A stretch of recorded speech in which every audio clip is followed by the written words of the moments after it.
nigga, me and Jasper the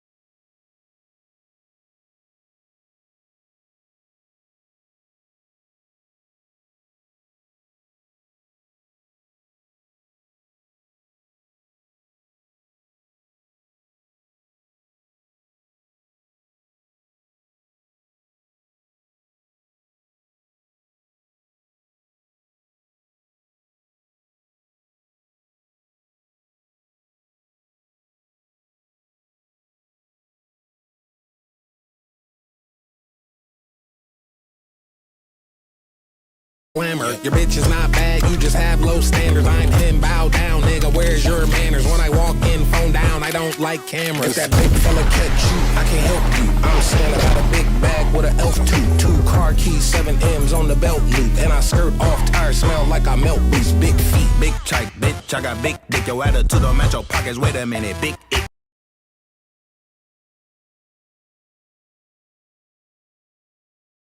Confidence for a bitch. I got way too much chip and dip on a hoop. I got way too much, I can't keep it on a low. I got way too much, I got way too much. Demarie, boy, you got way too much time in your hands. Turn that TV off and get some rest.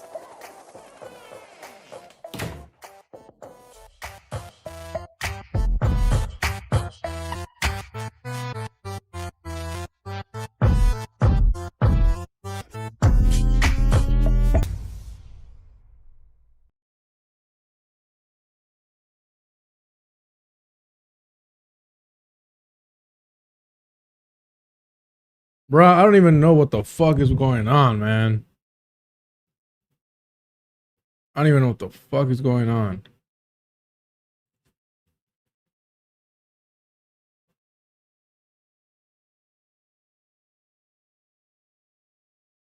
I'm low-key annoyed. Through it live from Jerusalem. Let's talk about DSA. Characteristically clear. All right, whatever. Grumpy mood, it is what it is. We got some coffee. We'll figure the fuck out right now. Give me one sec. Give me one sec. And of course, this shit, man. There's not even coming up. It's not even fucking coming up.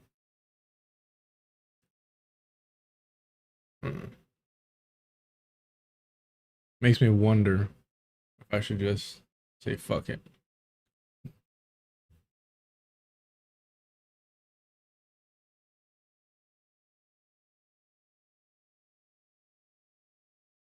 Somewhat fucking better.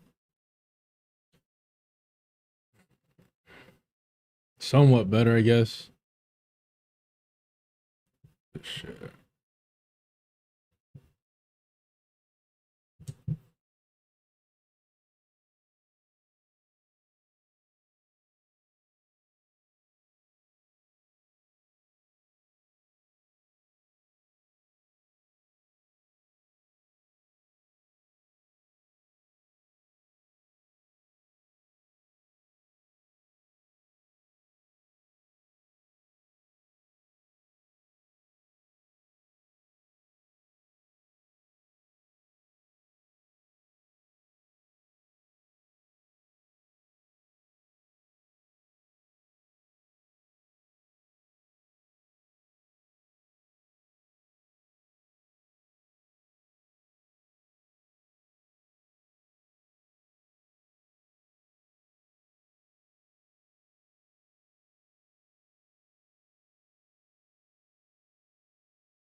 Man, I'm so annoyed. I don't even know what the fuck is going on, man.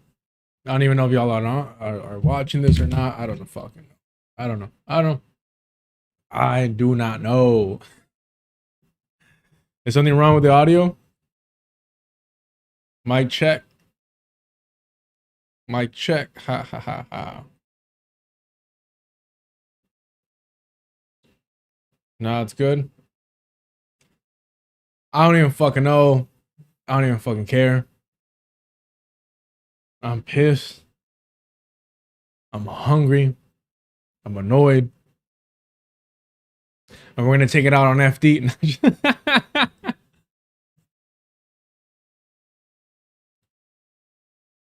Mhm.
Yeah, I was just talking shit. I was just annoyed.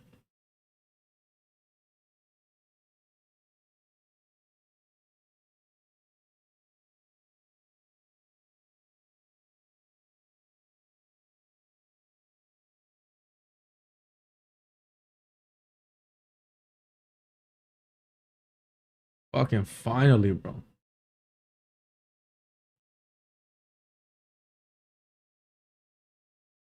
All right. Now we're live everywhere. Now we're live everywhere.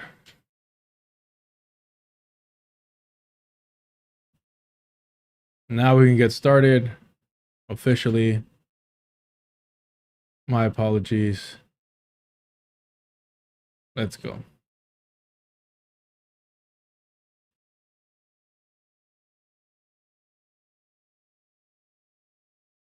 All right. Fuck it. I'm gonna punish y'all. We'll take it out on FD later first. You're gonna take it out on y'all. The fuck is this?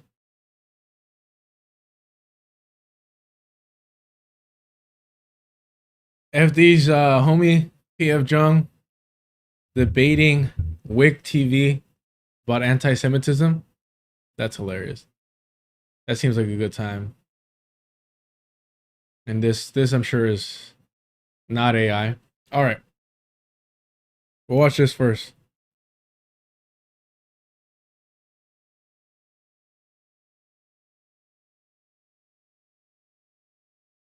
Fuck it. Let's lose viewerships off the jump if I haven't already. And Republicans and moderates who voted for Trump go, yay, we're voting for him. Then the Iran war starts, and you get a fraction that break away and say this is a mistake. It's going to cause us problems. Yeah. But there's this diehard mega cult that says, no, we're in favor of it now. Trump is right the whole time, no matter what. And they invert their position because Trump is their position. My point is like what you guys were saying though. About what? On Timcast? I feel like I saw something where there's like this theory that the Iran war was meant to like strangle China and like U.S. adversaries. How is that true, or is that position changed? No, that's absolutely my position. But how is that support of? Well, isn't that saying that like there's a strategic reason why we need to do this to like hurt our adversaries? Well, you're interpreting need. Yeah, trying to understand what's going on is not the same. See, this is the problem with the internet, right? I have a video where I literally said, "This is a failure. I'm sorry, it just is, and Trump's not going to tell you the truth about it." I understand what they're trying to do if you look at the bigger picture, but a lot of people who don't pay attention are going to scream Israel did it. But when you look at every single move Trump has made, it even predates Trump.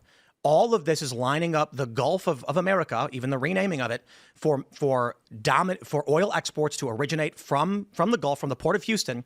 That's why you've got Panama, Venezuela, Cuba. That's why you've got the attempts at the Northwest Passage, and China's oil imports are being cut off. None of that is to say it's good we did it. In fact, I literally called it a failure. Trump is now draining the SPR to levels we've not seen since 1982 to try and stabilize gas prices because our economy is screwed up. But for some reason, literally starting a video with Trump is failing and he's going to lie about this. People go, I guess Tim supports the war now. And I'm like I support in a way American military dominance. I used to think war bad, stop. But now I'm like, well, what's the alternative here? Chinese military dominance? Because it's going to be somebody militarily dominating the planet. It just seems. And we can't have the goddamn Chinese running the globe. Think about it. The globe is a sphere. How the hell is that Chinese going to run it if they can't see an entire sphere? Think about it. All right? Now, it's the white man's responsibility to lead the world, civilization, forward. We must be in control. We must have military dominance in order to civilize the rest of humanity that may be a little, what is the appropriate term to say? Backward. Bro, this idea, and BJ Prashad was actually talking about this with Brianna Joygrave, about there's people on the left, forget, a reactionary like this guy. There's people on the left who truly believe that despite how horrible the United States is,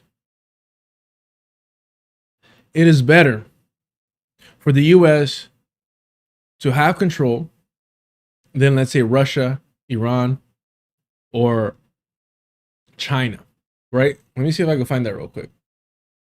Because it's an hour-long conversation. I'm sorry. I'm not sitting through an hour-long conversation of Brianna Joy Graham and BJ Bershad. There is some, and that's even saying that I truly believe at this point that the Indian accent is my favorite accent.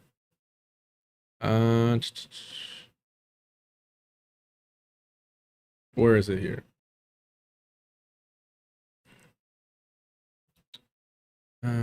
Like the spy, or let's just go. Let's go Russia.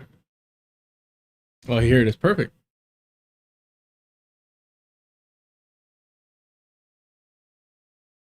Yeah, almost the hour in to get to this section here. There's some good moments in this conversation, but overall, a lot of fluff. And I hate how VJ kept saying, oh, you know, there's people here that I trust. I was crying writing a response, and yet they refuse to tell me who wrote the initial letter. Come on, bro. You can't be acting that fucking naive. okay, let me, I'm gonna leave you in a second, but let me just put it to you quite bluntly, okay? Please. Here's me being very blunt. And I love this whole look that VJ is going for. The whole, hey, my fellow kids. Like, I love that shit. Keep it. Keep the youth alive, VJ. Good for you, man. Good for you. Don't let them hold you down, bro.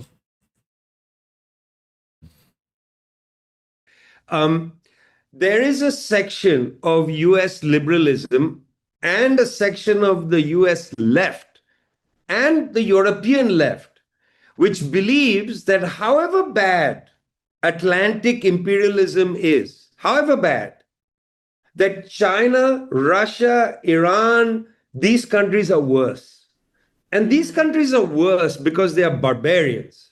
And they somehow are more authoritarian, they are totalitarian, that the Cuban government, the Venezuelan government are worse than the United States. That however bad the US is, and by God, we know how bad they are. By God. By God. Fucking hilarious, man. I guess if there's a positive in the British colonizing India, no, I'm just kidding.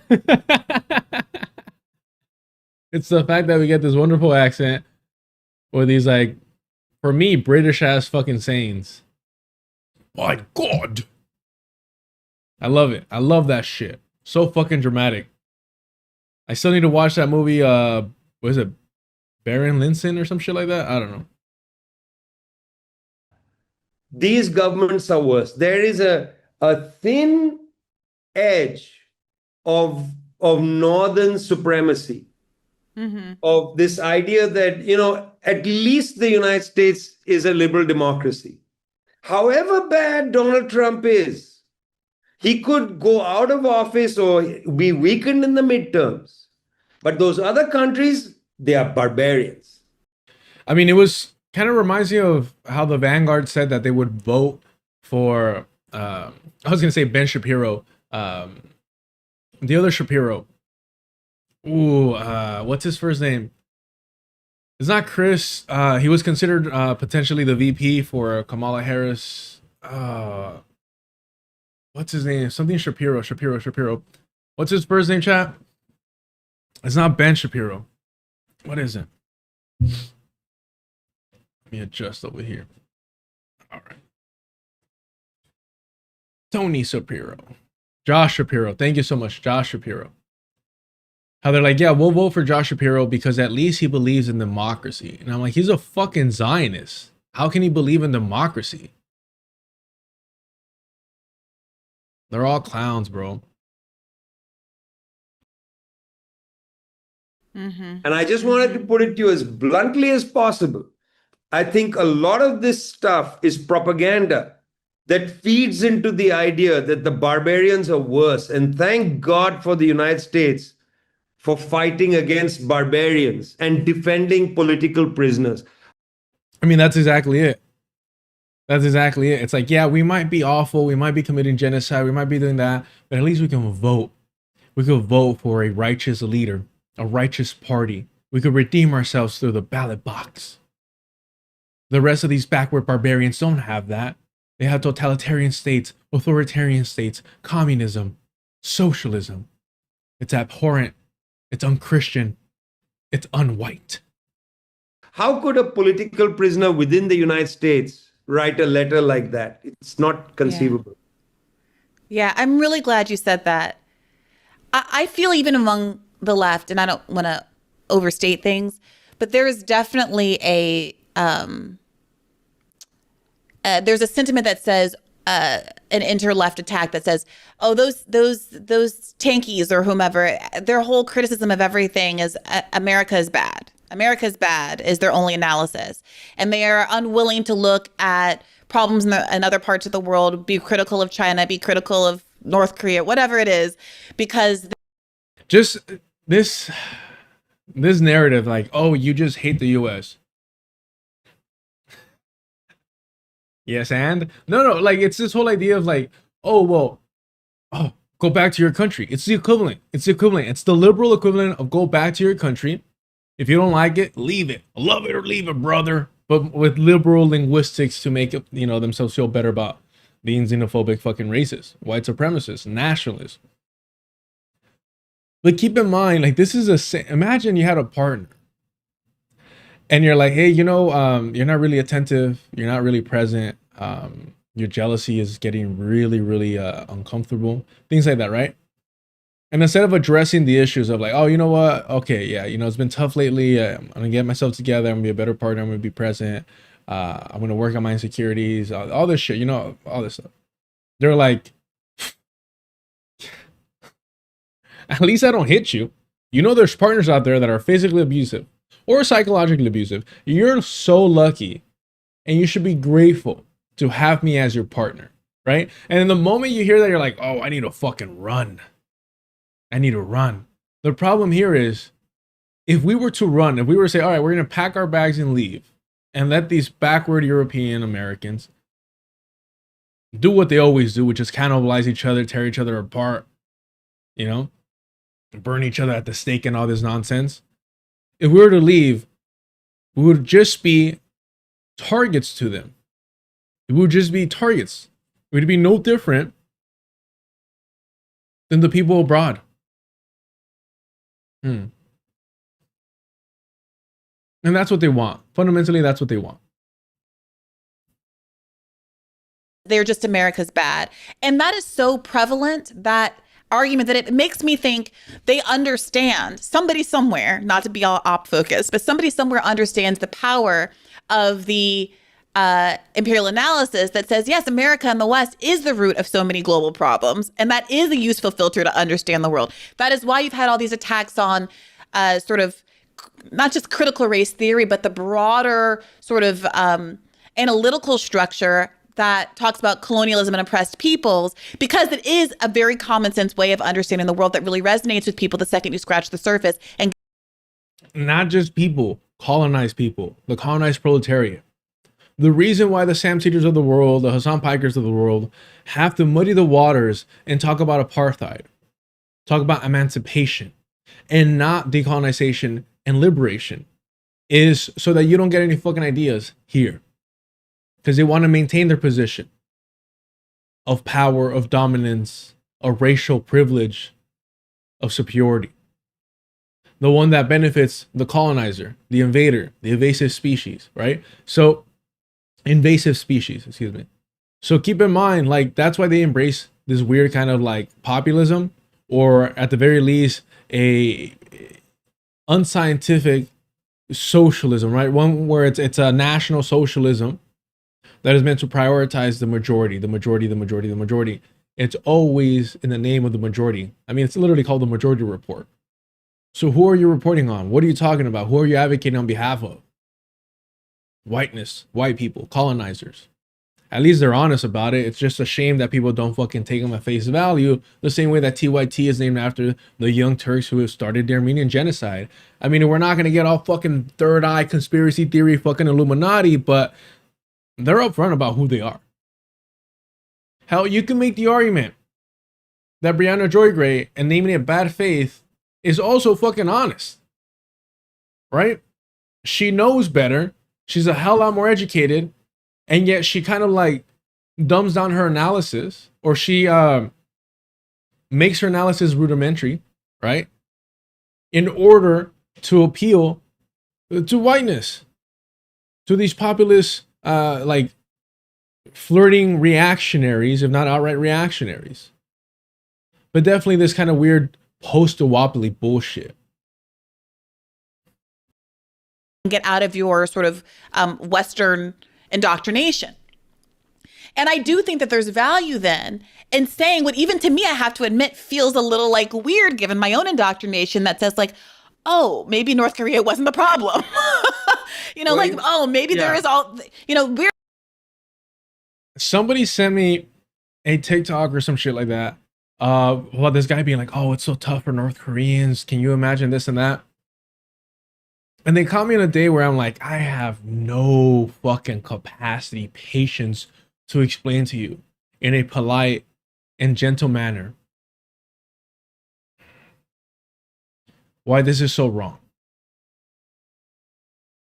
Like, your family fled fucking Mexico because of the overexploitation by the capitalists there and US treating it like it's fucking backyard. And you're over here talking about like what, pray for fucking North Koreans who went like through multitudes of times worse at the hands of the US imperialism than you ever did. I didn't have patience for it. I just ignored it.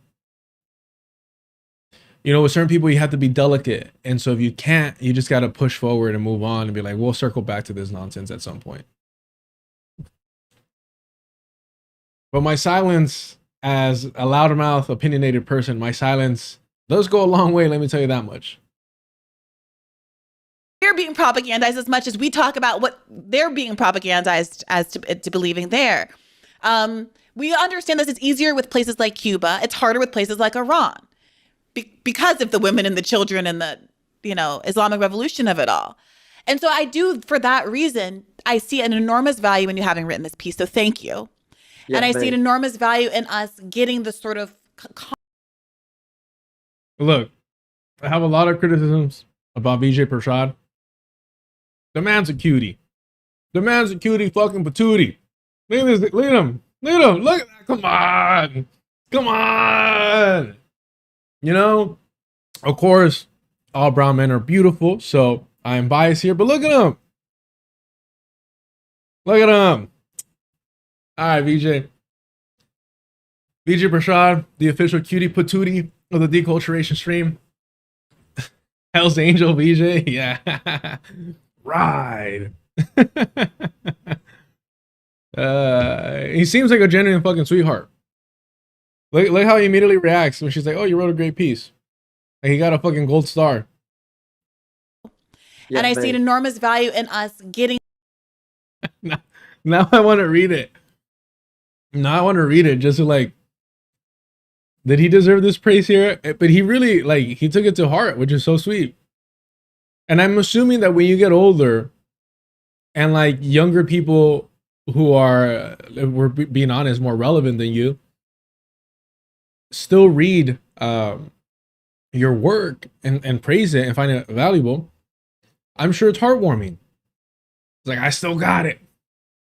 The kids still think I got it. That's hilarious. Let's see.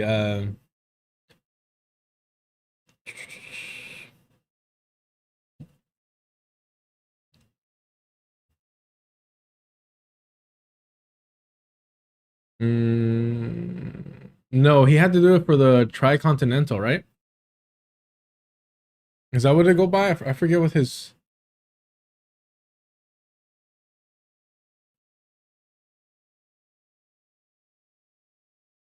Yes, Tricontinental.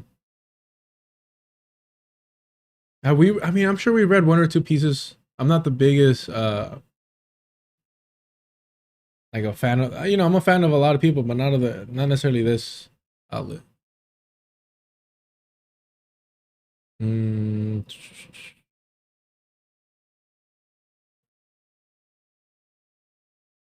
What is a criticism for Vija? I'm blinking out right now. Like a Trotsky kind of thing?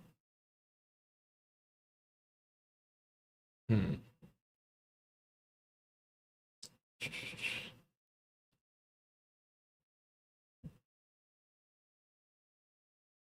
6 days ago, it has to be this one, right? Yes. All right, let's read a little bit of this. Fuck it. And then we'll get back to the whole temple thing. You're all lucky I'm not punishing you for my technical difficulties.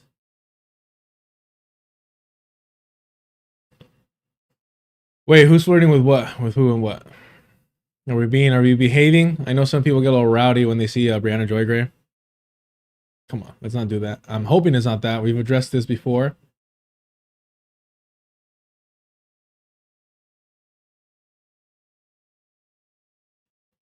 Oh, to John Trudeau. She so casually flirts and the dudes eat it up. Am I wrong? What are you talking about?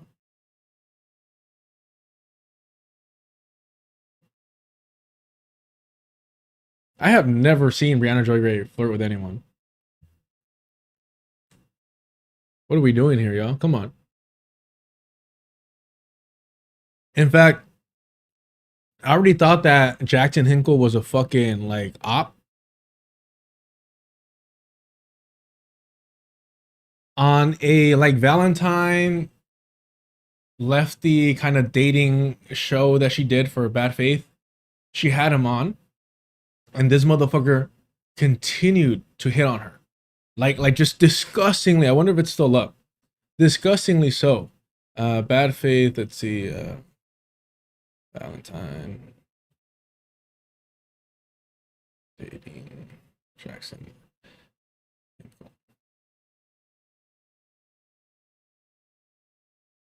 Men write in their profile things like, oh, I love a woman who can debate. Like, I love a woman with opinions, have something to say. That's a red flag. I'm not. I would never advertise that. I would never. It's like the whole thing. Don't ask for patience because God will give you something to be patient about.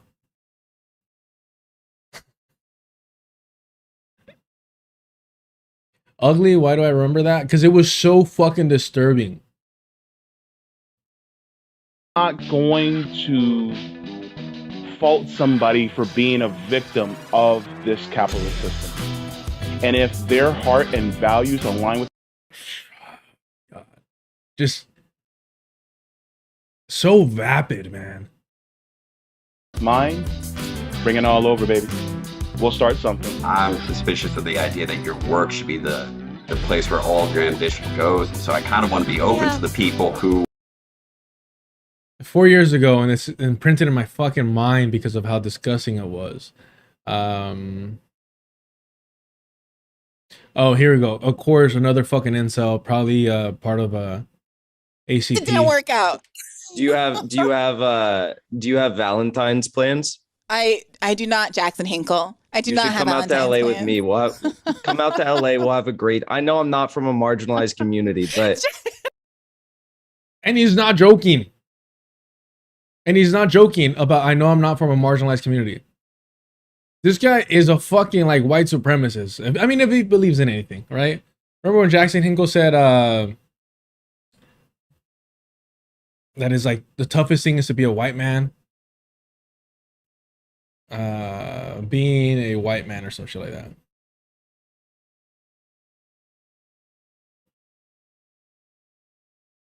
What was that tweet that fucking Nick Cruz defended?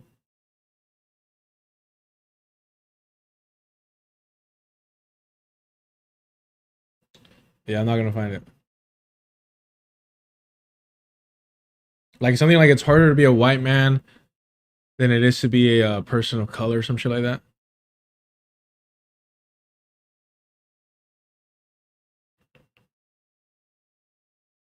Mm-mm.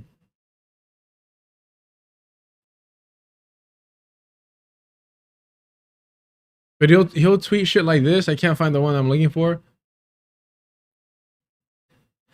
Young women these days can't cook like their mother, but can drink like their father. That's a problem.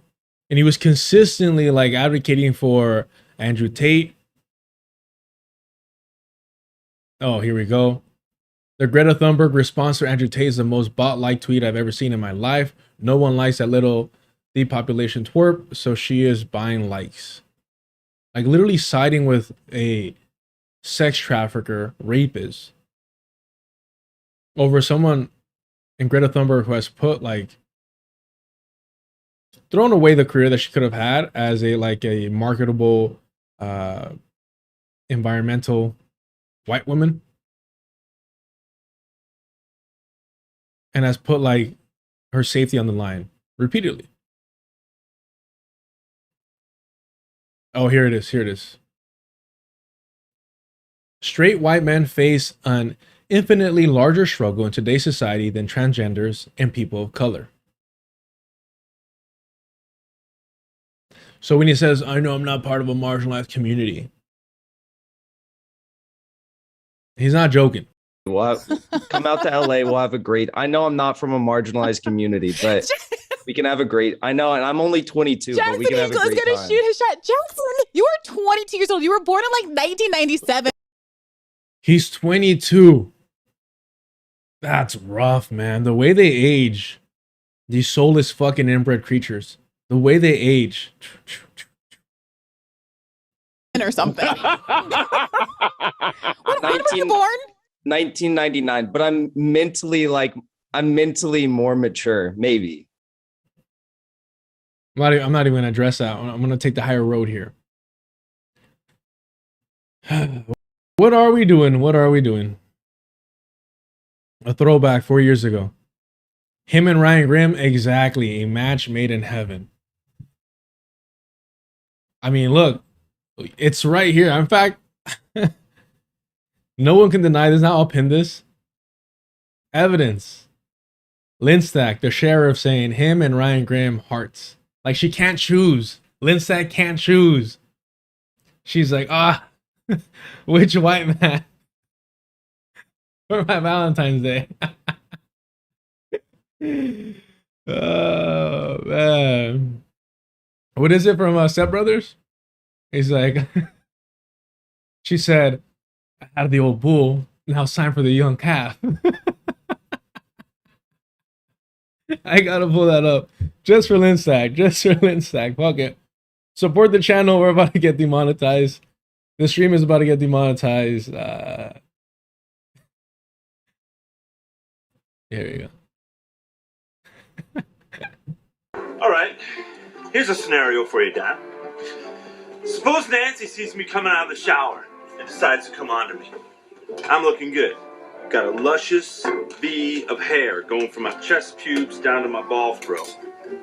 And she takes one look at me and she goes, oh my God, I've had the old bull, now I want the young calf. And she grabs me by the wings. All right, I forgot where it goes. My apologies. Hold on. Let me unremove this. I forgot that part. Sorry. I forgot that part. It is rated R, I assume. My apologies. All right, that went too far. The dad does say, shut the fuck up. Which is, I only remember the young half part and then the shut the fuck up. Ay. I think the intro song got you demonetized already. That's impossible. Me and AZ Shike are like this. I called them. We were good. All right, let's read this by Vijay Prashad. I think we've had a good time joking around. Yeah, we'll speed read this. All right.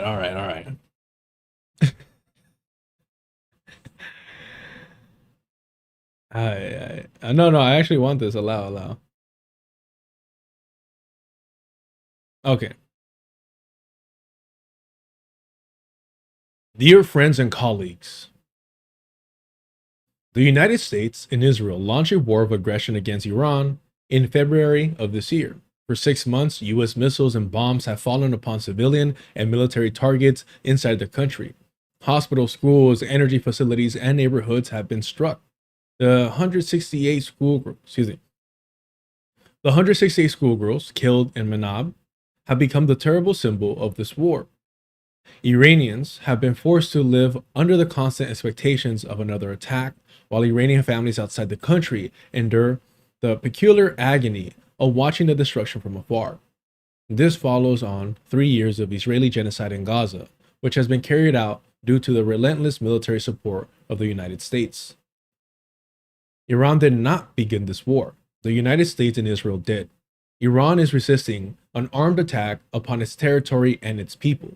The elementary fact must be determined. That elementary fact must determine the timing, language, and political responsibility of anyone who writes about Iran at this moment. It is in this context that I read your open letter to Iran's political prisoners. Among you are former political prisoners such as Angela Davis and a current political prisoner, Mumia Abu Jamal. I have stood in agreement with many of you on most of the great questions of our time. Of course, there are elements of your letter with which I agree, but I feel that this letter, at this time, plays a politically damaging role.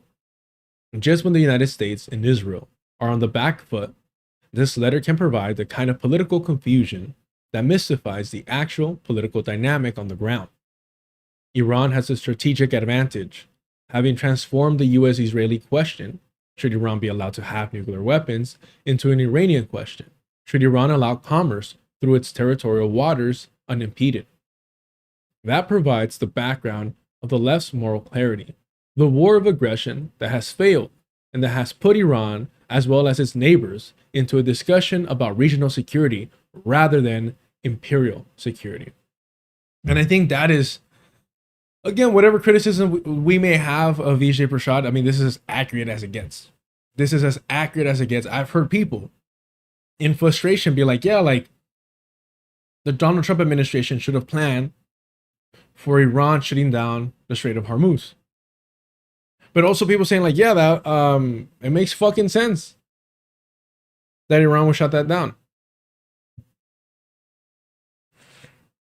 Like, it's their right. Now, some of those people will also go step further and be like, and we need to make sure they can't do it again. But this letter from the global north provides the kind of ideological cover that the US loves. If the US has lost, then let all sides lose and let all sides be at fault. Yeah, true. This is why I believe, like, and this is, you know, I try not to talk about this too much and express this, but if we're talking about revolution, if we're talking about decolonization, let's use the Zionist entity as an example. I do believe they will use the Samson option if they're ever threatened to the point of brink of destruction, right? And I think that's no different here. That might be early programming from watching, you know, Planet of the Apes when I was too young and seeing how they worship a nuclear warhead. But I think it would get to that point. The central image, two blades of a scissor, is evocative, but erroneous.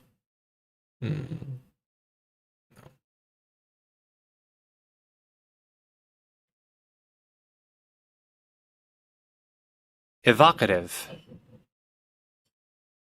Evocative. I said evocative, huh? I read like evil. Evocative. All right, but isn't that like almost like sexually like isn't that like alluring, like flirtatious? Bringing strong images, memories, or feelings to mind. Oh, okay, so it's not sexual. I guess kind of like how arousing isn't necessarily sexual, right? It just means like rising or bringing forth. Or am I wrong there? Causing excitement, stimulation. Oh no, specifically sexual. Okay. My bad. No. I was kind of right. Causing stimulation to a state of excitement, but also especially sexually exciting. So it can be in a non-sexual way. But I mean, I feel like 99% of the time it's going to be sexual. Listen, Jordan Peterson told me to make my bed and that everything is about sex and crabs. But hopefully not crabs from having sex. All right, this is why I try to keep this PG-13. All right, come on. The central image, two blades of a scissors, is evocative but erroneous. It suggests that one of the blades is the Islamic Republic and the other blade is the United States and Israel, with the Iranian people being cut by the two of them. The error of the scissors is not merely that its blades are unequal, it is that the image makes the aggressor and the attack appear as parallel sources of the same danger. And that is so nicely put. That is great. I mean, that's exactly what it's doing. Parallel sources of the same danger. Stripping away the history of hierarchy that connect them. U.S. imperialism is not simply one oppression alongside another. It is the force that has encircled Iran, devastated the region, armed Israel, imposed sanctions upon an entire population, and now brought war to Iranian territory. Your letter places the aggression and its target in the same moral frame. The United States maintains over 900 military installations outside its borders, imposes sanctions upon entire populations, finances and arms Israel's genocide in Gaza, and has destroyed or destabilized country after country. Iran, whatever criticisms one might make of its political system, has never launched wars of aggression. The state born from the 1979 revolution has not launched wars of conquest, but it has instead endured invasion from Iraq at the behest of the West. Encirclement, sanctions, sabotage, assassinations, and now direct attack. The two blades are not equivalent. One is the blade of the imperialist war. The other, whatever its internal contradictions, is the state and society being cut. Okay, VJ. Oh, buddy, no wonder you're fucking smiling fucking ear to ear, dog. This is nice. This is fucking smooth. This is on fucking point. But what I will say is, I would just take it a step further. And not now is not the time. Is shut the fuck up and handle your own business at home.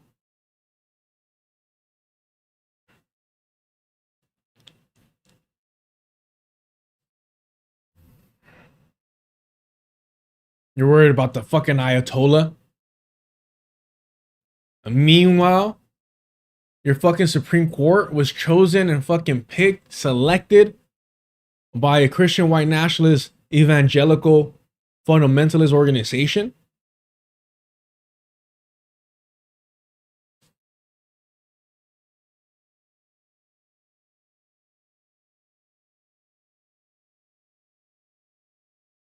Hollowness.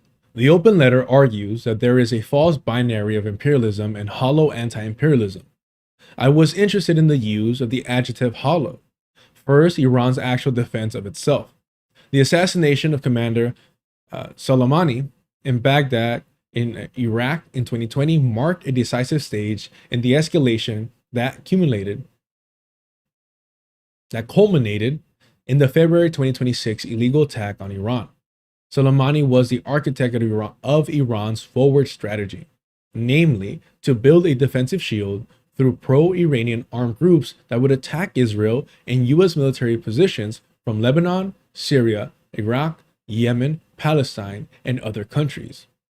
From 2020, the U.S. and Israel systematically went after that network by trying to destroy Hamas, Hezbollah, Ansarullah, and end the use of Damascus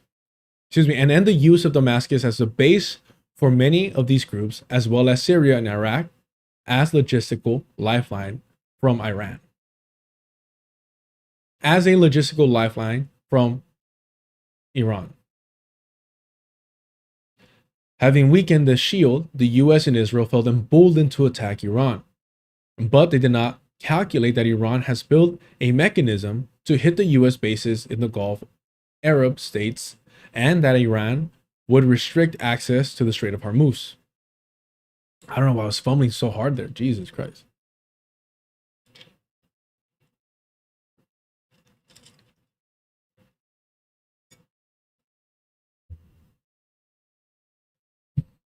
The use of these mechanisms by Iran put it as a strategic advantage over the United States and Israel, the latter which has subsequently receded from the foreground of this war.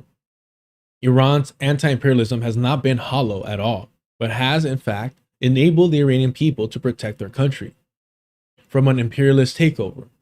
This is a significant feat that has been celebrated across the formerly colonized world as one of the most consequential strategic reversals suffered by the United States since its defeat in Vietnam in 1975. The withdrawals from Afghanistan and Iraq are of a different character than this strategic upper hand by Iran.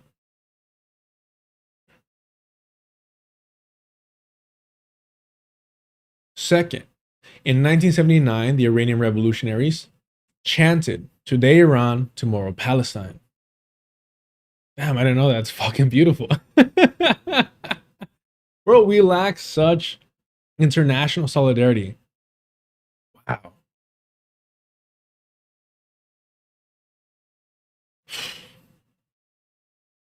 Indeed, despite the crackdown on the left within Iran in the immediate aftermath of the revolution and with the formation of the Islamic Republic, the commitment to Palestine remained firm.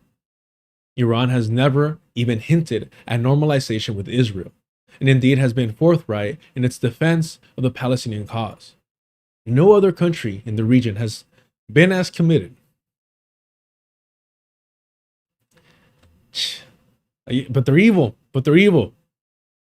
To the Palestinian freedom movement. And none has paid so high a price for that commitment.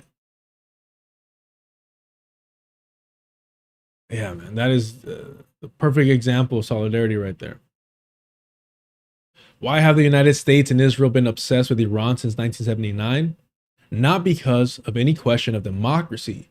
Iran has an electoral political system, although one shaped by the Guardian Council and limitations on political participation, just as the democratic claims of the United States are constrained by oligarch power, racial exclusion, and the domination of money. You see, that is how you criticize, if you are going to criticize Iran. Just be honest. But also provide a Western comparison, preferably the United States, to demonstrate, hey, whatever shortcomings their system might have, it's not unique and it's definitely not fucking evil. It's comparable to other fucking states that are not being restricted in this way, that are not being consistently threatened and outright attacked.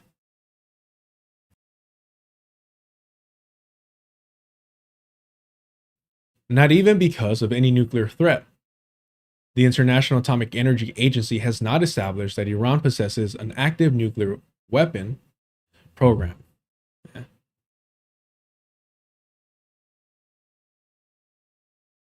Has not established that Iran possesses an active nuclear weapons program, while Iran's leadership has repeatedly declared nuclear weapons religiously prohibited.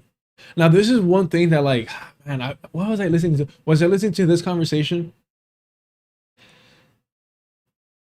Man, like, it's so admirable, but so fucking exhausting.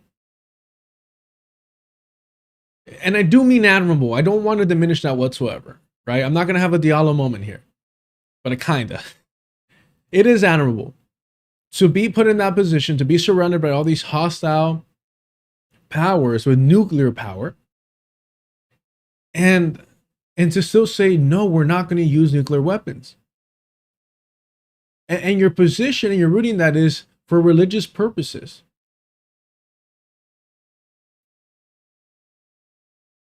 That's a level of integrity and responsibility and commitment and devotion to your faith that is just bordering on, like, just I want to be, respectful and say that that's the way it should be at the very least, and that's fucking beautiful. And the other side of me is like, get a fucking nuke and protect yourselves. North Korea has set the precedent that the only way that the United States will back off and respect you to any fucking degree is if you have a nuclear weapon. And to use your religion, or to, it's not even use or justify or explain away, but like, it's beautiful, don't get me wrong. But it's not realistic. Yeah, yeah, exactly. The silver lining of theocracy. But man, like,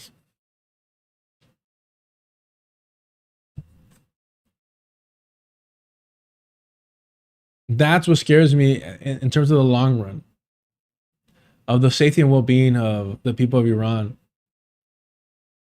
is seemingly their inability to have a nuclear weapon to defend themselves from nuclear power aggressors.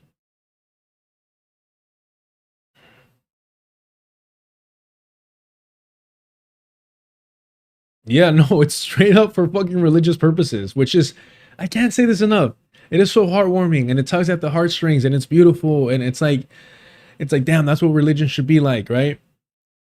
But also, it's kind of like, is that going to be the thing that forever keeps you in a state of vulnerability? And is that fair to your people?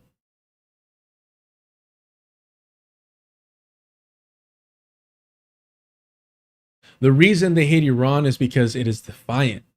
And its defiance includes its position for the Palestinian cause. One can have any view on Iran, of course, but to call its anti-imperialism hollow at this moment is inaccurate. Arguably in any fucking moment.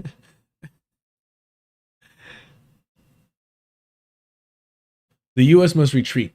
The open letter closes with two demands. First, that Iranian state must stop their inhuman practices of death and incarceration now. You know, because it's the only state that does this, so of course it must be signaled out now more than ever. Common opposition to death penalty, which I share, does not place the United States and Iran in the same historical or political position, nor does it justify subordinating the immediate demand that the aggressors end its war to the general indictment of the country under attack. During this period of the US illegal war in Iran, the United States put 19 people to death by lethal injection. But the letter says nothing about that, nor about the genocidal treatment of Palestinian prisoners in the Israeli versions of Guantanamo, such as Sadiq Tayman, which Wassan Afifa has written so movingly. The only statement is to say that Iran uses the same logic of domination as Israel, which is a very strange formulation. And you know, I normally never do this, but this is the insufferable position that some anarchists have taken. And it makes it fucking borderline impossible not to get into online arguments and not to be like, are you fucking serious right now? Are you fucking, like, school children are being massacred and you want to do this? All prisons are bad. You want them to release the fucking Zionist collaborators, the straight up fucking Mossad agents? That's your fucking goal? And I keep it to a minimum, but holy fucking shit. At the very least, have some fucking bedside manners. One can oppose the death penalty. One can demand due process and humane treatment for prisoners. One can listen carefully to Iranian workers, women, minority, and political activists. But internal criticism cannot be detached from the concrete conditions in which it is made. The second demand of the open letter is that the US and Israel must end their barbaric wars and brutal sanctions that knowingly devastate our communities. We are in total agreement here. But the letter is not addressed to the United States, but to Iranian prisoners. See, I like this level of pettiness, like, oh, we agree. But who the fuck are you speaking to? Because you're not calling out the aggressor. That is another curiosity of its formulation. The signatories are mainly US nationals. Why not write to their own government? The letter devotes most of its analytical energy to constructing a common causal logic, while the demand directed against the imperialist aggressors is compressed into its final sentence. The formal condemnation of the war does not undo the political architecture of the letter, which gives parallel status to the US-Israel war of aggression and the Iranian prison system. I mean, honestly, it feels like such a fucking reach. Are you kidding me? The Zionist entities carrying out a genocide? Has concentration camps? Has fucking dungeons filled with Palestinians? Has consistently attacked Iran? And now you want to focus on Iran's political prisoners. Like, where the fuck are your priorities?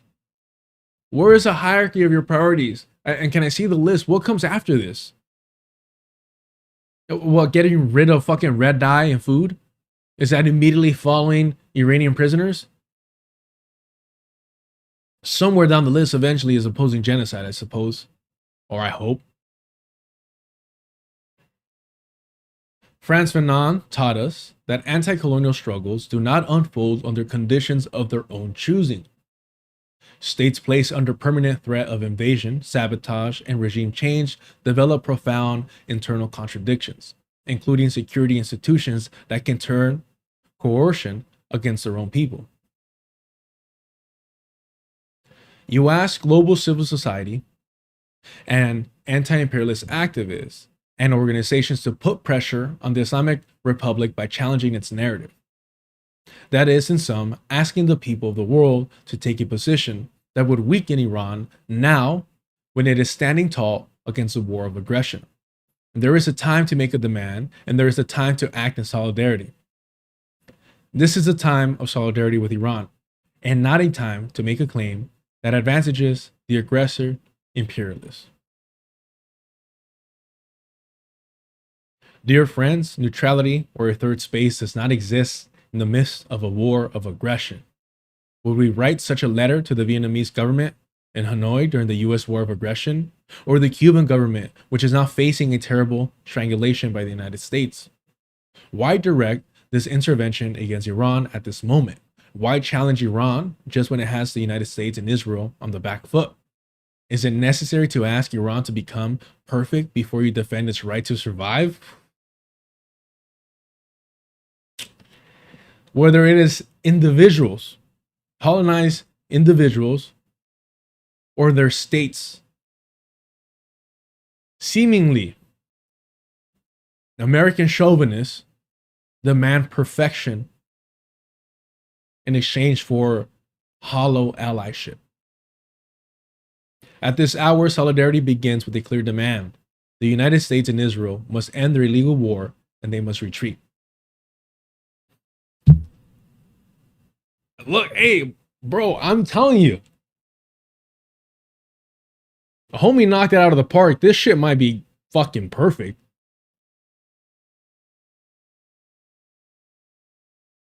This is bordering on a perfect response. Down to the fucking photo he picked. All right, VJ. All right, no wonder you're feeling yourself, homie. No wonder. Look at this. Look at this. Look at this. No wonder you're feeling yourself, dog. No wonder you got this fit on over here. Yeesh. The sort of confidence to talk about these places in the world that we have been so sort of habituated to only speaking of positively if we caveat the heck out of it, including China. And that's bursting through. I mean, I had a debate by the pool this weekend with some guy. He was like, oh, my brother taught in China and he loved how the public transportation there is so much better than where he's from, Nigeria.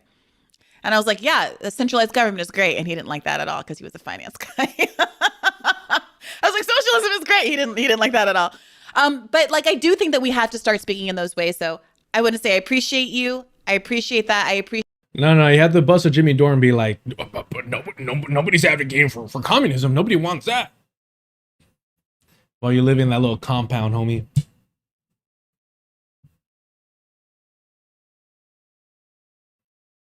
Where were we? Tim Pool, that's right. Oh, Vic is upset that this is a tangent because they want to watch their favorite political commentator, Tim Pool. My sincere apologies. All right, we're back to the high intellect. Ajuma Baraka also wrote a response to the letter. You just can't give brown men their time to shine, huh? Just can't do it, huh? What's the alternative here? Chinese military dominance? Because it's going to be somebody militarily dominating the planet. It just seems like that interpretation is correct. A part of the Trump, like. Hey, I don't know where homie's from originally, but he's got that shit on. Vato's got that shit on right here. All right, dog. Hey, a few fucking lines, like 2 or 3 lines, maybe a little bit of a fucking rat tail going on in the back. A mamalona. This one can pass. This one can pass. You could just say he's from like Durango or some shit like that. If you know, you know. Post hoc justification for it's not because they're lying about it and they won't tell you this, and they're telling you it's because of nuclear weapons, which is a lie because they bombed them last year over nuclear weapons. So it's not the Trump's official line is nuclear weapons, and that's not correct. It's legacy. I think Donald Trump wants to be the president that actually went into Iran and took them down and stopped the regime. We stopped it in Venezuela. We'll stop it in Iran. I'm going to be the president that establishes dominance. That's a component. Don't get me wrong, but. Let's start from the beginning. It's not going to be economic strangling China when Americans are the ones that are also going to take the front, which you agree with. You think that the war is a failure. What's happening is everyone's losing 20%, but because we're so far ahead, our loss is still going to keep us above everyone else. So they're taking political suicide in the midterms and potentially in 2028. They're hurting so look at it this way. Okay. Let's look at it this way. Let's say you've got half a tank of gas. China's got a quarter tank of gas, and you both have to go 100 miles. Trump's like, I'm going to burn the half tank. Well, China's getting hurt, but it's not going to cripple them economically. It's cut their oil by 44%. And they've implemented controls and emergency energy releases. They've switched their taxi fleets from gas to electric already. Yeah. How is I'm sorry. How is that a negative? They switched their taxi fleet to electric. That sounds fucking terrifying that they could do that just like that. You should be concerned about that. You should be worried about that. That should be considered a positive for China, bro. And yeah, whatever disagreements I may have with Mason, chill fucking person, very fucking nice, and just cool as a fucking cucumber in these fucking spaces. So credit, because that's not easy. Yeah, they're getting choked out. So let's start from the beginning. This is important because people can't seem to understand. Let me phrase it like this. Not only was I in some of these countries at the start of these conflicts, but I've been tracking this since I was a teenager and involved in the protests around Afghanistan in the Iraq War. Every day of my life reading the news about what was going on. So let's go back. Bro, look, this is the equivalent of Hassan Piker saying that I've been talking about Palestine for years. And then going and starting a business with the fucking Zionist family. Ethan and Hila Klein. Hila being an IOF vet. Like, you do realize that saying you've been covering this for years just highlights your fucking ignorance. Highlights how off the mark you are and your inability to actually process information and arrive at any logical conclusion. Not even as far as I can go, but we can go and you know, this is for all the people who might watch this who don't know what's going on and assume that understanding the conflict is support for it. It is not. First, the Qatar-Turkey pipeline, my favorite story.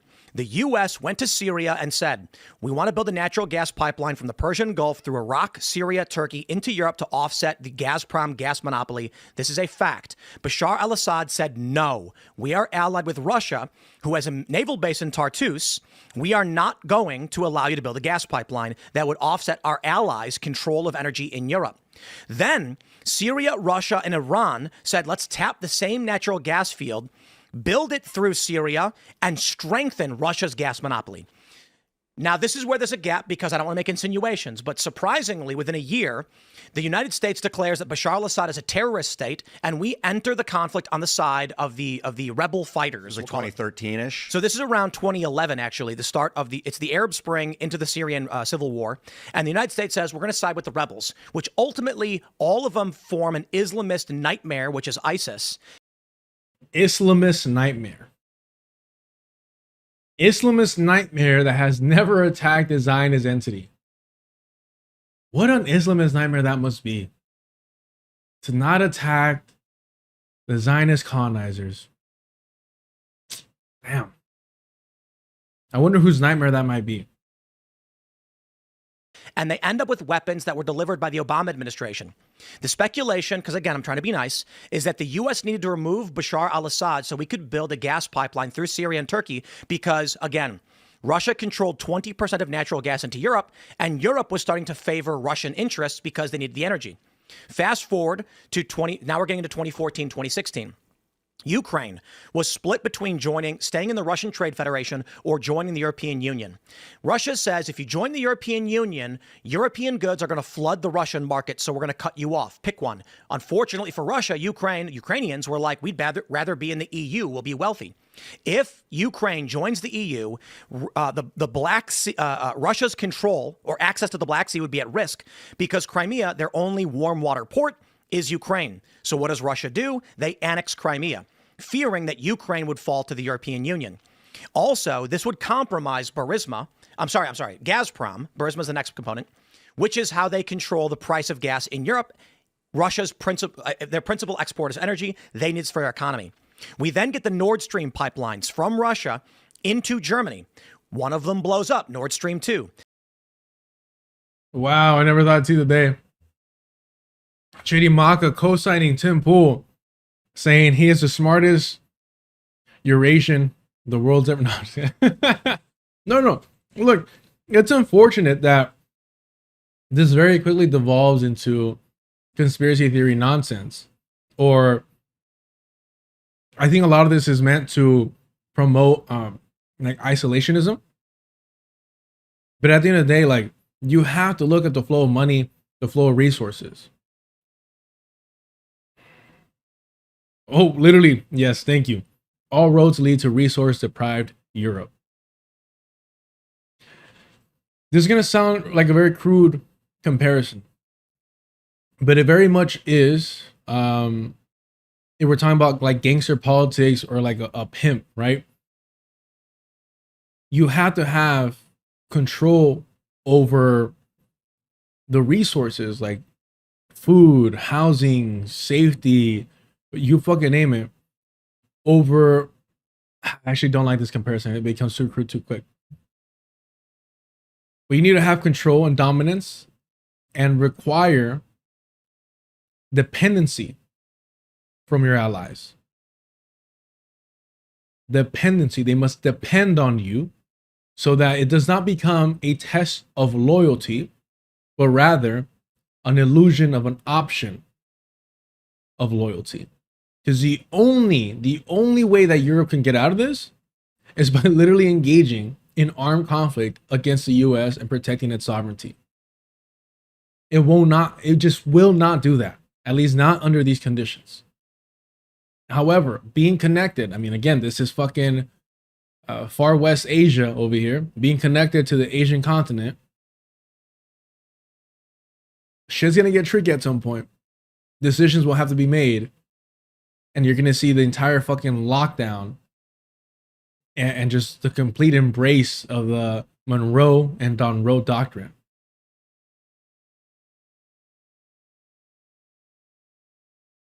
Germany has accused Ukrainians of bombing the undersea pipeline that was delivering Russian gas to Germany. There's speculation that CIA frogmen were involved in this. If it is true that Ukrainians bombed our allies' pipeline in NATO, that would trigger Article 5, and the U.S. would be forced to enter the war against Ukraine. That's insane. Germany has issued an arrest warrant for the Ukrainian who they accuse of doing this. The U.S., I'd presume, would be on the side of Germany, but for some reason has stayed out of it. Now we get the Ukrainian conflict. Burisma. Joe Biden has his son on the board of Burisma, an energy company. Why? When we couldn't get the Qatar-Turkey pipeline into Europe, the United States shifted its resources to control of Ukraine. If we can get political dominance in Ukraine, we can stifle the Gazprom monopoly through Burisma and other energy sources if Ukraine joins the EU. Hence now, Russia is invading, sealing this land bridge to give them access to Crimea, which is it's the home of their Black Sea fleet. The Kherson Bridge was bombed, so that's not a safe means of access for Russia, and they're not going to spend $1 billion putting up a new base, in Russian territory in the Black Sea and give away their naval port. So now we have this war. Currently now, we have a problem with Israel bombing Syria, Turkey moving in Syria, when Bashar al-Assad has been forced to flee, and the U.S. interest is in getting the Syrian government to allow us to secure these pipelines. That brings us to everything we've seen in the beginning of the Trump administration. He renames the Gulf of Mexico to the Gulf of America, which seems silly. He takes Venezuela. He's pacified the Caribbean by bombing these vessels, and he's surrounded Cuba, cutting them off from all energy, isolating their government, forcing a destabilization. He renegotiated the Panama deal, and he's currently trying to gain access to Greenland, which would give us military access to the Northwest Passage. Then it brings us to Iran, the Strait of Hormuz, 20% of the world's oil. I do not believe Trump is trying to take out nuclear weapons. I believe the intention is, as Trump just posted, new U.S. territory, is to create permanent control of 20% of global oil exports. Trump wants to dominate the world.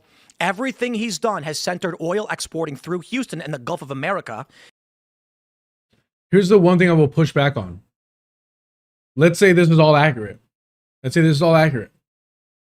not a Trump project then. It's not a Trump project. If anything, you can say that the U.S. government, the establishment, is using Donald Trump's brazen brute force to get this done as quickly as possible. Not efficiently, but as quickly as possible, while using him as an outlier.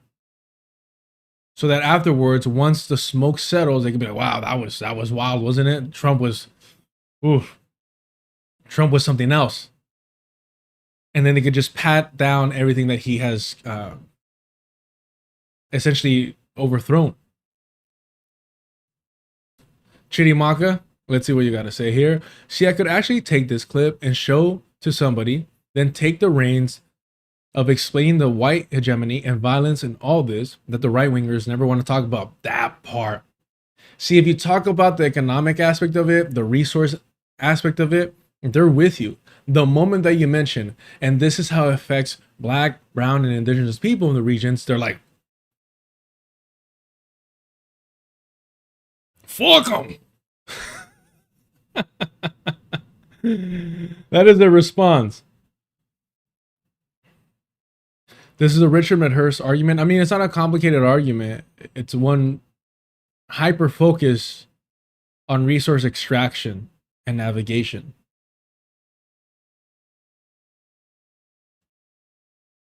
And now he's shut down the Strait of Hormuz, which has isolated BRICS nations, India, China, particularly. The Strait of Hormuz. Sorry, somebody says, yeah, Trump did not come up with this plan. Akuma?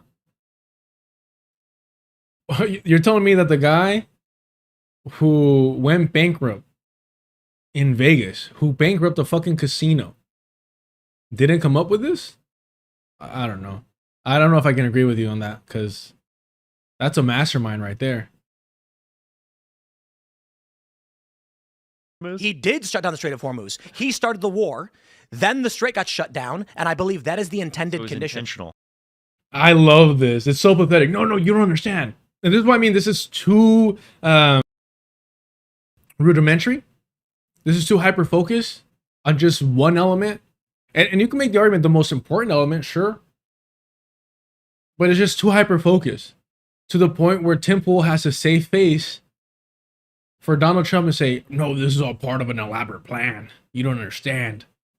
And it's like, to borderline cripple your economy, to have the whole fucking world upset at you, to not be able to deliver a death blow when you thought you already had delivered a death blow, to be publicly humiliated. That was part of the plan.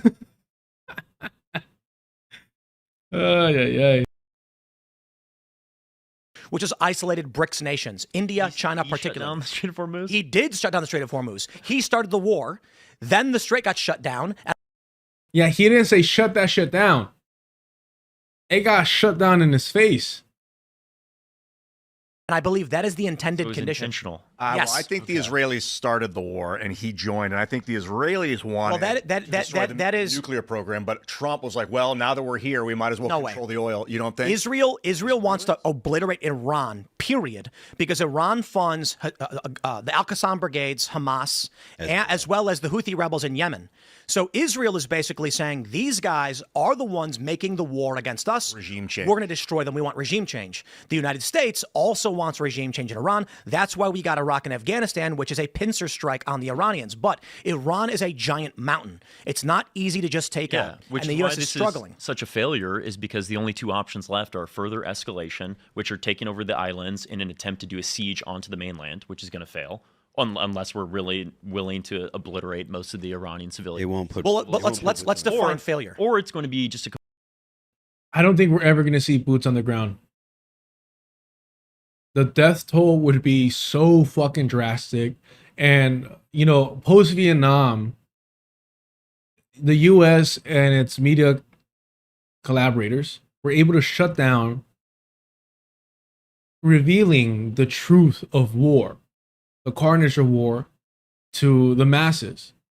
Now with social media, that's going to be fucking impossible. I mean, if you watch those videos of drones either chasing down Russian or Ukrainian soldiers, bro, like that, I mean, especially when they're fucking with them and they just exhaust them to the point of, like, you see a human being's ability to fight for survival leave their body from pure exhaustion, fear, and the reality that they cannot escape this nightmarish technological death machine, right? This technology of death.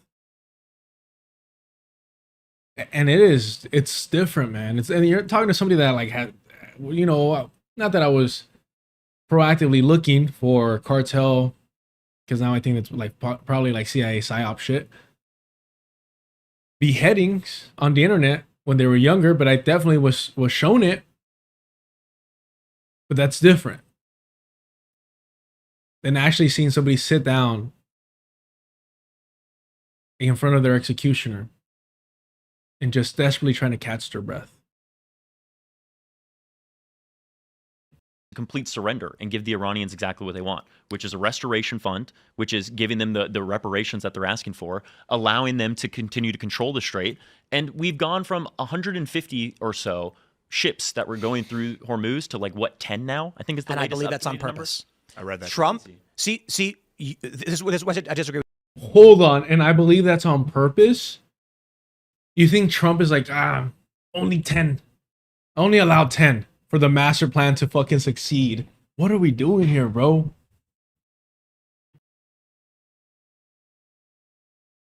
Plus, there's still a shortage of troops, and Americans can't fight a real ground war on mountainous terrain. Not with that attitude. I would love to see them try. I think, when do you age out of... well, they'll just raise it and start collecting people off the fucking streets like Ukraine. So it wouldn't matter. Oh, I love the whole story. I don't know if y'all been following the story of that U.S. ship that's been out for like hundreds of fucking days. I love that shit, bro. If only there was like a Big Brother fucking cameras all over that was live streaming their torment to us. Please and thank you. Please and thank you. I hope the fucking Camaro was worth it. Agree with you, because your argument would be Trump accidentally destroyed the U.S. economy. No, I think that Trump knew that there were going to be risks, but he was willing to take it because he feels this invincible, I'm the it man, I am the guy that's going to tackle Iran. 20 years of U.S. foreign policy. Well, the last presidential administrations, leading all the way back to Ronald Reagan, wanted Iran to fall. They wanted control, but they were worried of what that would do to the global economy, which is exactly what we're starting to see right now. Agreed. And taking this risk and it being a failure. It's not. Didn't you say it was a failure? Indeed. And I don't think the issue is that it's a risk. It's that Trump is not going. Indeed. Indubitably. Indeed. Why talk like this, bro? To publicly say, we knew this would happen. Well, imagine if Trump, regardless if Trump did say that or not, like it's going to be a failure amongst the American people, which is why there's such disapproval for this war. Which is why he needs a casus belli, which is, oh, they have nuclear weapons. But nobody believes that. I agree. That's why Trump is. What's he going to say? We shut down the Strait of Hormuz to strangle the BRICS nations. It's better than a lie that nobody believes. I mean, I don't know. Like, I truly believe this is meant to make Donald Trump still seem like a mastermind, even as you're saying that this is a failure, which only a real fucking shameless, spineless sellout like Tim Pool could accomplish. Do me a favor, y'all. Support the channel. Super chats, super stickers, memberships are turned on. Consider joining the Patreon for $2. You get access to the Discord, where they have the unofficial book club on Saturdays. They're currently on Meditations on Finance Richard of the Earth, as well as the Sunday article readings and the occasional watch-along party or watch party. I'm old. If you want to help support the channel without anyone skimming off the top, hit up the Cash App. I appreciate all the support. Thank you very much. Hit the like button. It costs you nothing. Hit the notification bell if you want to know when I go live. Let's continue with this. And I hope you're all taking notes, because Tim Pool is a genius, a geopolitical mastermind of our generation. No, why wouldn't he just say? Why wouldn't he just say we need American economic dominance? Wait. We don't want China to be able to continue to get. You think Trump would you support Trump if he came out and said? No. Who would support Trump if he said we did this on purpose?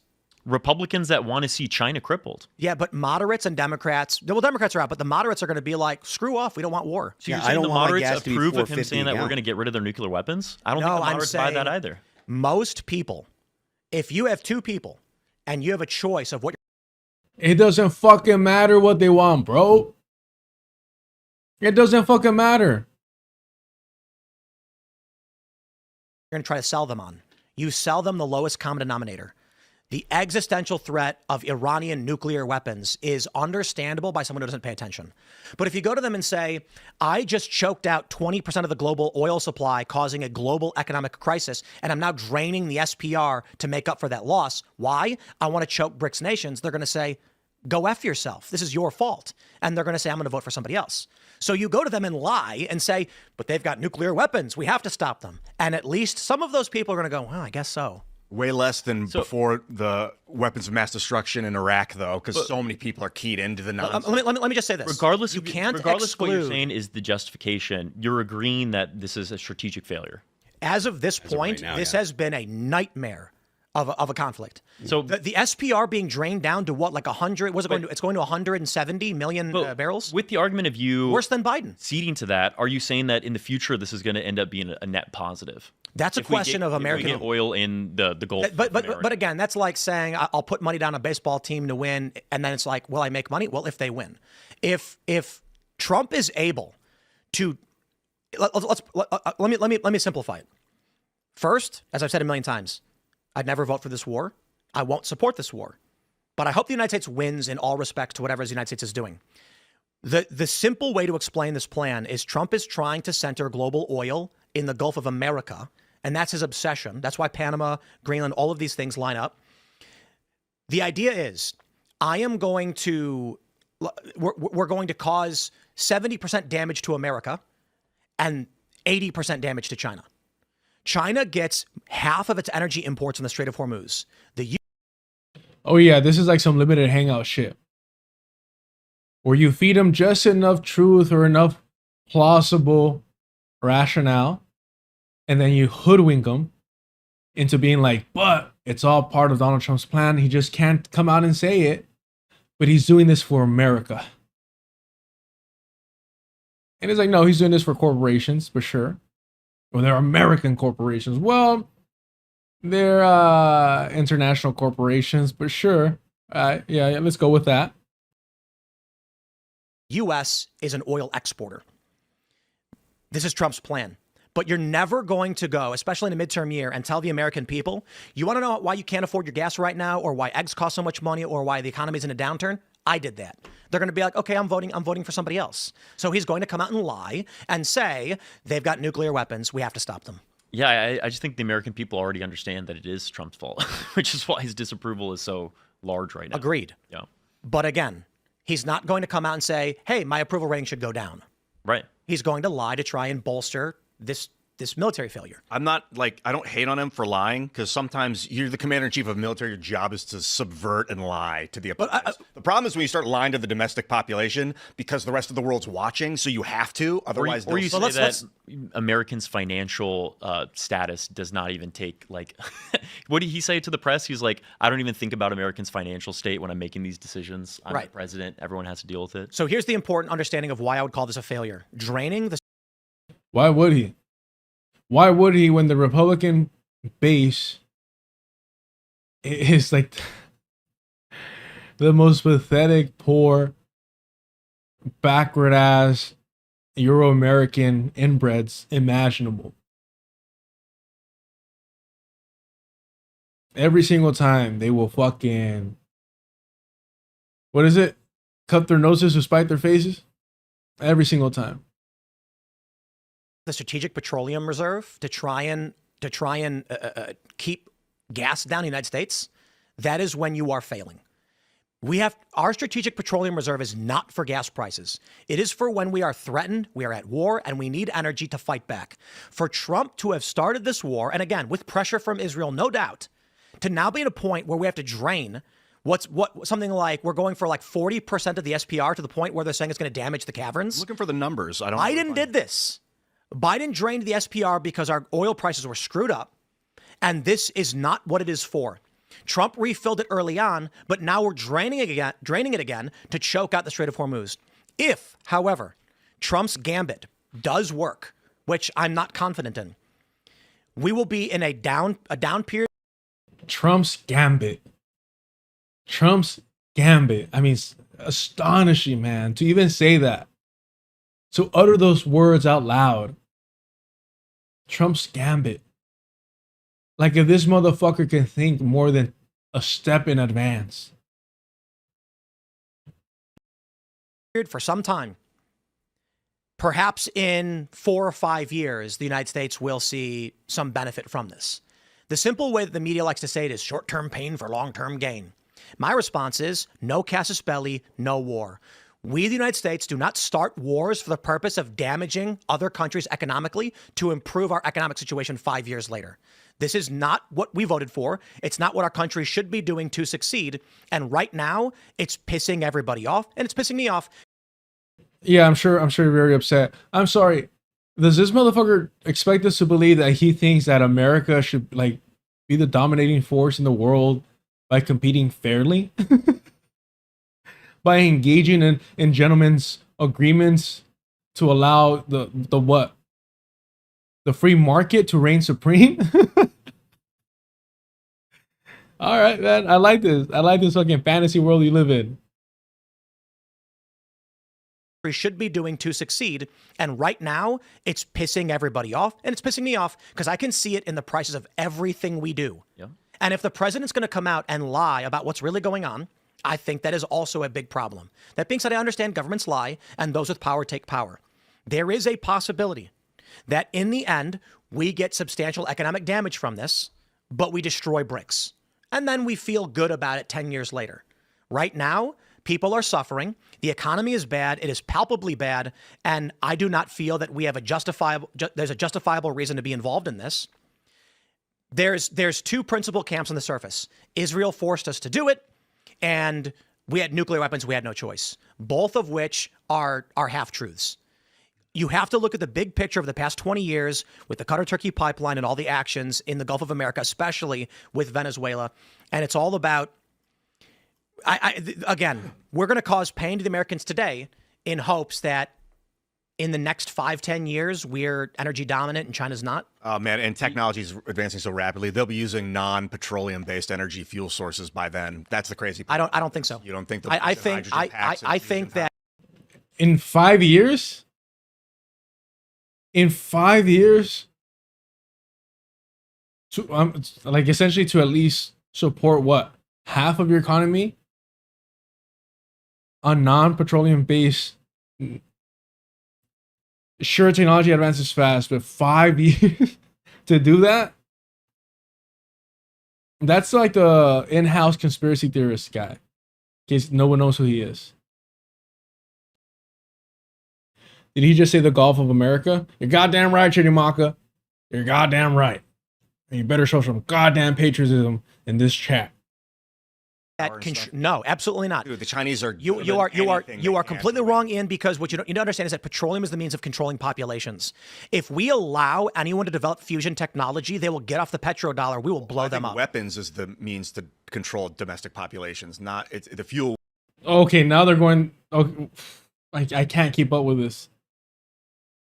If somebody invents a water-based car, they'll drop a nuke on them.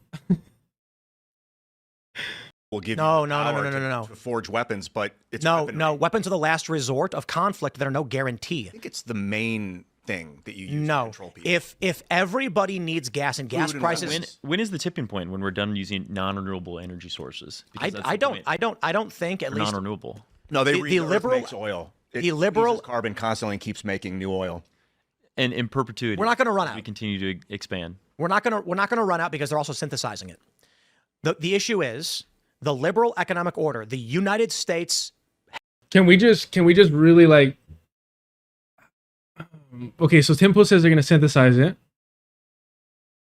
Okay, what resources, what elements are going to go into creating synthetic oil that can produce, and to that extent, how much would you have to put into it to? I'm not smart enough for this, clearly.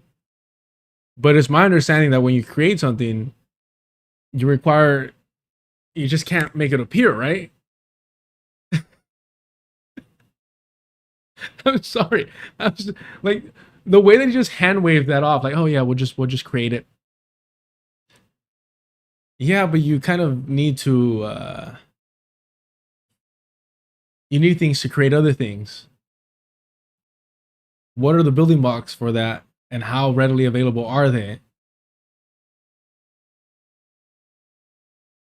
I don't know. Or I did like this other guy's, I always forget his name. I preferred his argument, which is was he saying that oil is like that it is a renewable energy that is not finite? No, the liberal makes oil. The liberal carbon constantly keeps making new oil. And in perpetuity, we're not going to run out. We continue to expand. Carbon constantly keeps making new oil. And in perpetuity, we're not going to run out. We continue. The liberal carbon constantly keeps making new oil. Sure, but to the rate that we're fucking consuming it. And in perpetuity, we're not going to run out. We continue to expand. We're not going to run out because they're also synthesizing it. The issue is the liberal economic order. The United States hegemonic system is predicated on the petrodollar. Ain't no way Trump or the military-industrial complex gives that up. Right, but the Chinese don't give a shit about that. They want the alternate. Which is why if they get close to getting off of that, war will start. Like if they start using Thucydides' hydrogen. trap, bro. And also most of most of China's military machine still runs on oil. Like they do have, some electric powered drones or whatever, but all their ships and stuff, most of them are they're diesel ships still. I think most of their tanks and stuff like that, they're all run on some kind of petroleum product. Oil was made once briefly in geological time, and we're using it up in a couple centuries in a very slow process. So why would you even mention that? Because I'm sorry I wasn't clear enough. I think that he truly believes that that oil is renewable energy. That that the Earth is always consistently creating oil, not in a slow process. No, that it's like consistently happening. Like it is in magnitudes that we can consume at a continuous rate. Future of Warcraft, just with technological innovation, is going to be so much different. And I think even in the next 15 to 20 years. Well, that's why the advent of AI and just that's why I brought up attacks. That's why I brought up like batteries and stuff, because drones are going to run off batteries, right? And so drones are going to be a major part of you know, the future of warfare. But still, you're talking about, like, if you're dealing with missiles, like, sure, there are solid rocket boosters and stuff, but if you're talking about anything that has an engine, it's all running off of, you know, it's all running off of diesel. The energy output of oil is better than everything, and you're not going to get a microfusion reactor for a car. Well, hydrogen's pretty lightway. But they've tried that though; it's volatile. Yeah, I mean, at this point, yeah, at this point, even wow, man, Mason is kind of like tapped out of the conversation because they went so far into conspiracy theory land so quick. And when it comes to Chidamaka saying in the beginning, I was like, I can work with this, and then Rod Sterling entered the room. That's why really it's questionable whether or not to even engage with these platforms. Now Mason is kind of like an expert at this, if anything, so I'm sure they know what they're doing. But it very much is like we're at a point where, especially individuals and platforms like Tim Pool's, are so far out of touch with reality, and their audience is even further out, right? I think most of Tim Pool's audience, most of BPD's audience, most of like these reactionary outlets' audience listen to them as a medium, like a centrist take almost. Like, all right, I've had enough of my favorite fucking Daily Stormer VODs or fucking recordings, podcasts, what have you. Let me go check out what a moderate like Tim Pool believes. I mean, that's how he pitches and sells himself, as a moderate. So I don't know how productive engaging with these individuals truly can even possibly be. Again, Mason, for the most part, the second half of the conversation at the release or the video has been relatively quiet because of how, like, just out of reality this conversation has gone. And it's hard to produce and ship, and the underlying energy source for hydrogen is still oil. Petroleum. Have you seen any very volatile? Have you seen any significant infrastructure move towards hydrogen? No, the whole industry is suppressing it. Well, exactly. Okay, so, but they're not going to do it. The Chinese. Again, where is Mason in this conversation? The camera's just panning to the three hosts. That's why out of this industry. This is a component of why Trump is like, we're going to burn them to the ground. The United States, the military-industrial complex, the Western powers are not going to let BRICS run away with energy outside the petrodollar. We're talking about the future of warfare.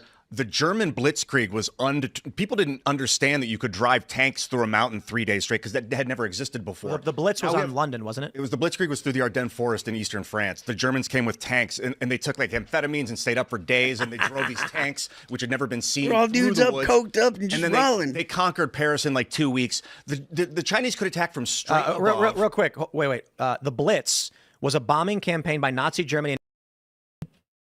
And again, somehow all these reactionary fucking pseudo-intellectuals always end up talking about World War II. Have you noticed that? All of them always end up talking about World War II somehow, some way.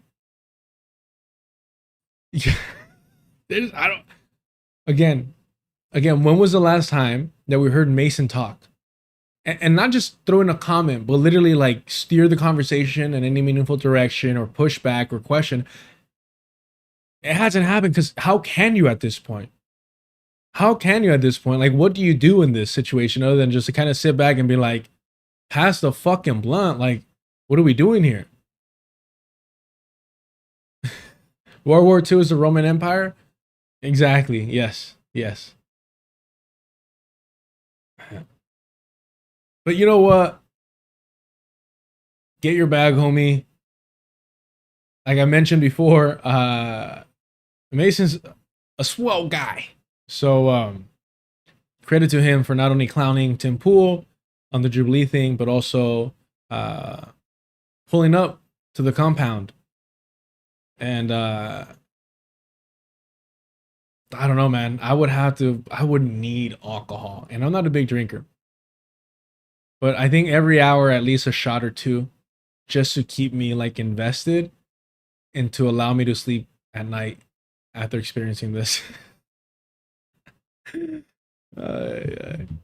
a positive note, we did read or use this as an excuse to read Vijay Prashad's I think, amazing response to the Guardian's open sellout letter. So there we go.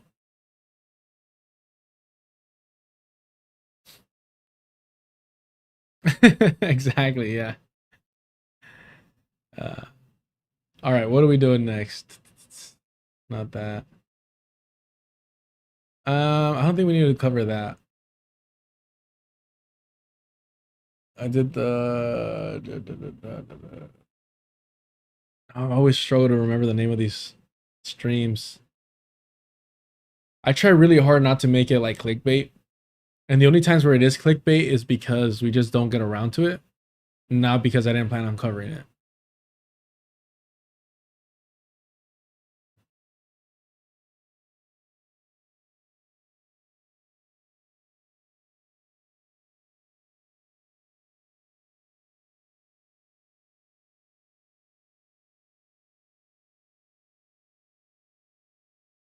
Hold on, I'm responding to Sudeep.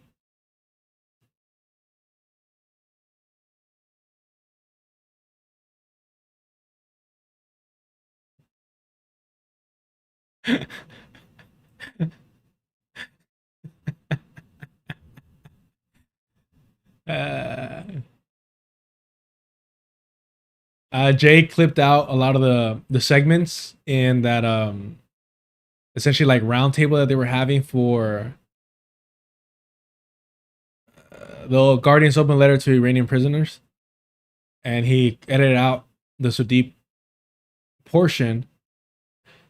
And so I mentioned to Sudeep, hey, like I got an idea. And so Sudeep's like, for an episode, but Jay liked all our comments already. So I put, I'll just show you. Oh, come on. I don't know why I'm talking about it. I'll just show you. I put, yeah, but don't tell Jay, he gets jealous. Since he's like, these already. He's like letting us know that he's reading this shit. Oh, yeah. For sure. Yeah. Oh, this is like public, but whatever.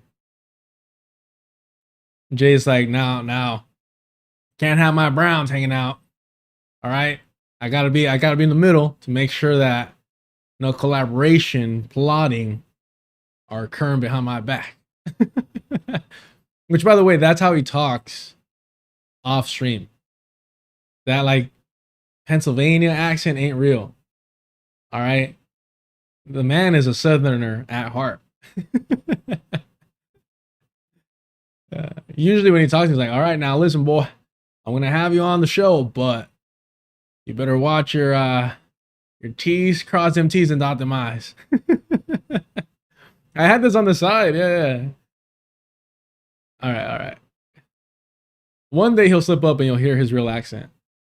One day.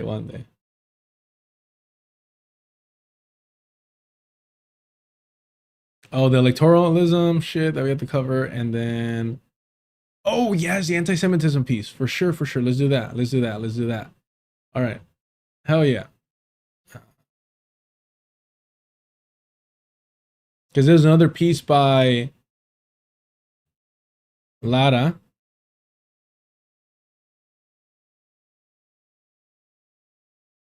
Is it nobody or no one?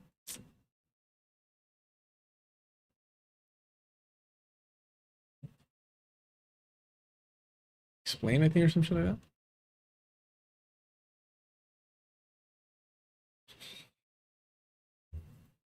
The Good Shepherd Collective.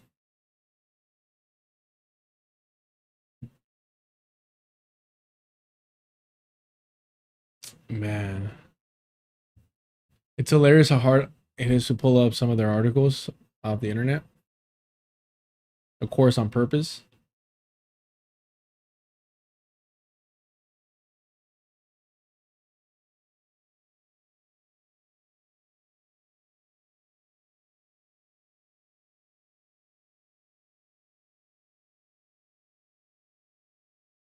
All right.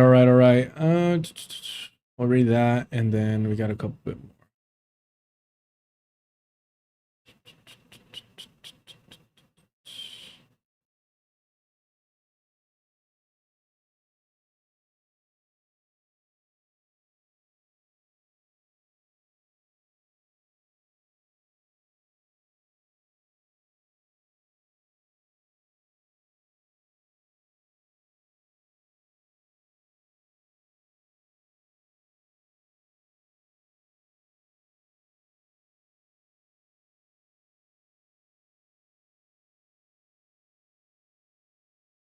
All right.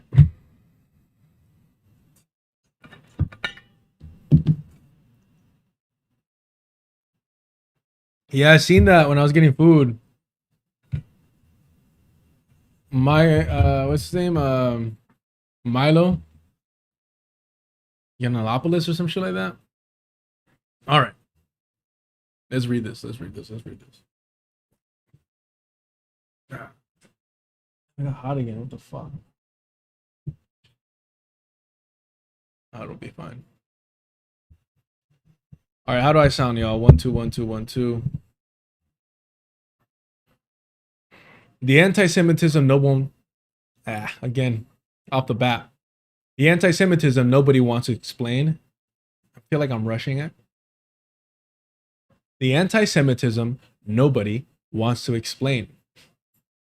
Palestinian hostility born of dispossession is not the hatred of burning crosses or that which built the ghettos and extermination camps, but for the Zionist movement, conflating them is the point.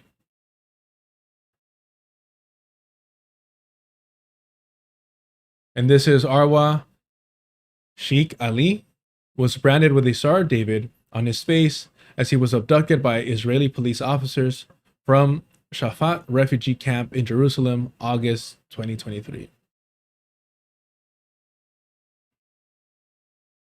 By M. Cohen and Lara Gilani. Every Palestinian who attempts to articulate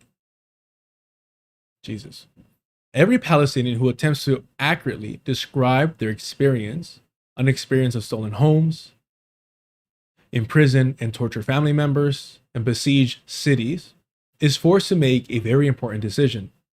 Do they name who did it?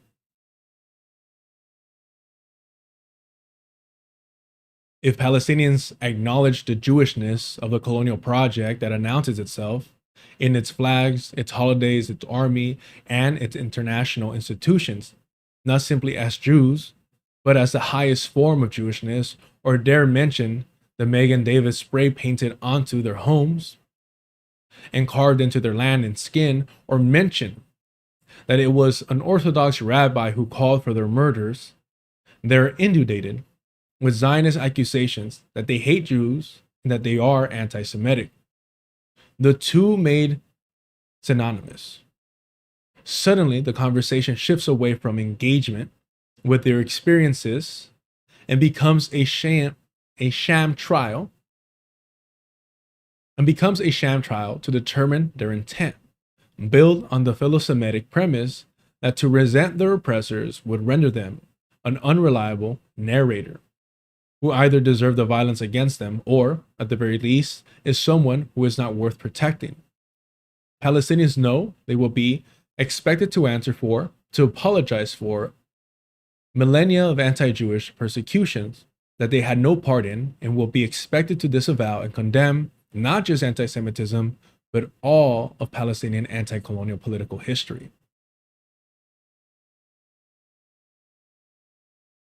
And I think this, goes great. Same authors as the piece we read yesterday. But this part here, the Orthodox rabbis that so often get ignored or downplayed, or at least overshadowed by the Orthodox supposedly anti-Zionist communities.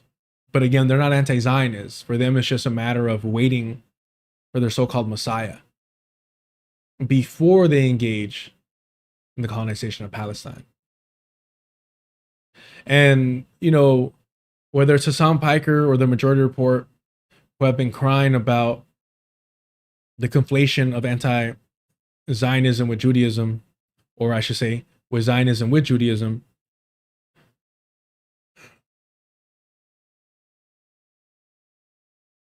it's hilarious that you don't see Jews fighting against this conflation. But you see individuals that are normalizing liberal Zionism consistently put that in the forefront.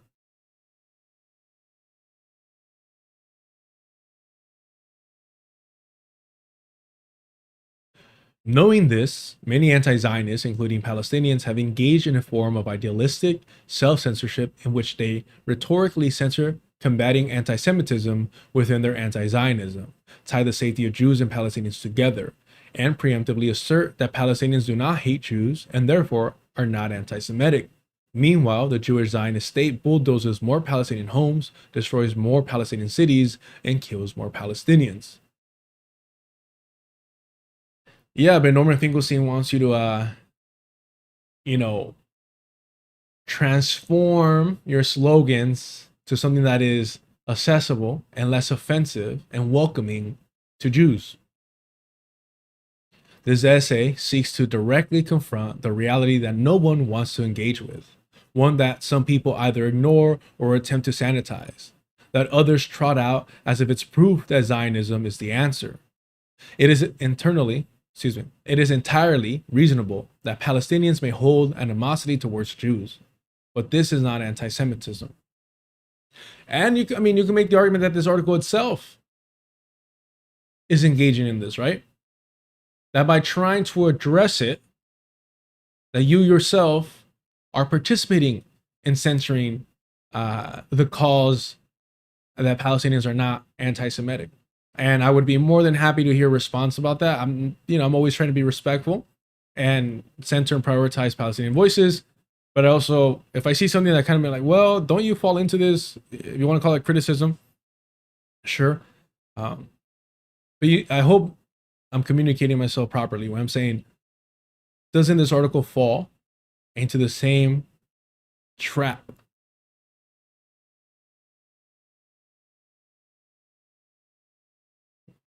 Oh, you know what? I'll drop the link and I'll tell you why. I don't feel comfortable reading paid content on the stream. Like if it's behind a paywall, let's not do that until it becomes public. But we did read their piece yesterday, so again, I hope that motivates you to subscribe to the Good Shepherd Collective. The Call, this one specifically, my apologies there. The Call.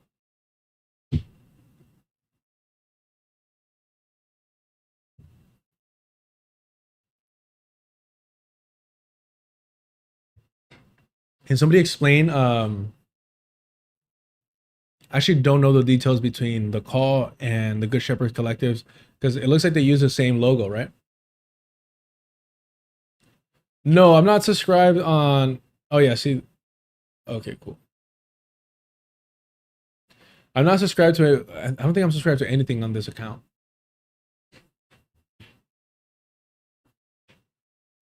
If I would have realized this, I would not have pulled it up. My bad. Let me move some things around.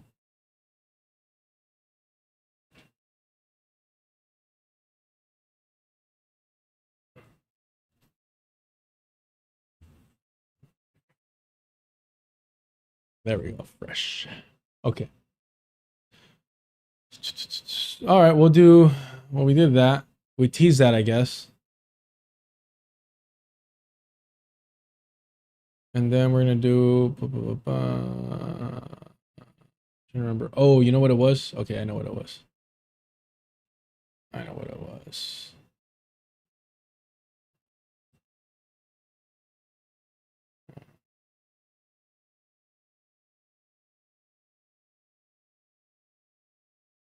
We'll do one more reading before the FD video.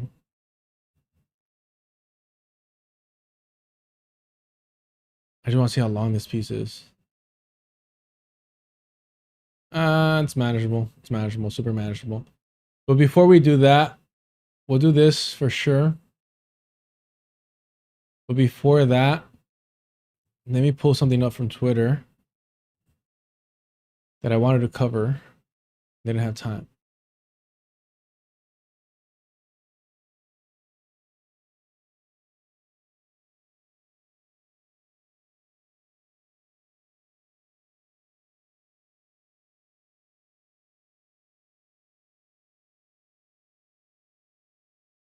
Whose sums are these? Give me 1 sec, chat. Give me 1 sec. 1 sec, 1 sec.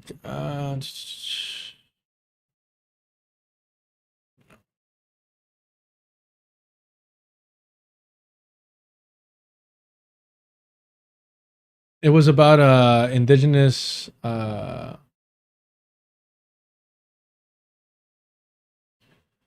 ICE invading like indigenous reservations or something along those lines, and I just want to make sure that I covered it properly, or at least use that as context for this piece here.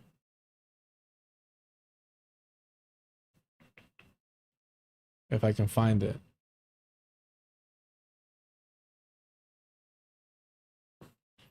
I should be able to find it.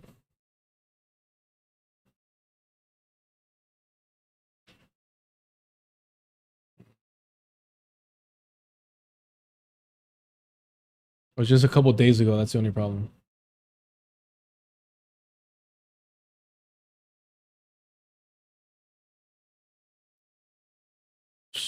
I don't have great. Is it this one? No, that's this article though. So we're almost there. We're almost there. How we doing, chat? How we doing? How we doing?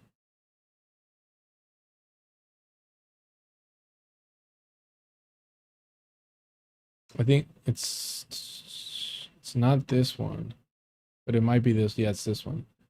Okay, I found it. Sort of, kind of, maybe a little bit. But it's not the article I was looking for. Ah, man.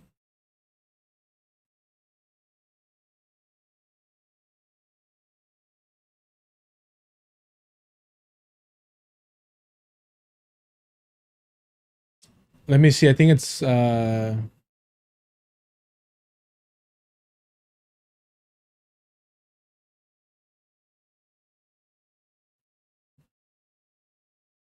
see if I can find it real quick.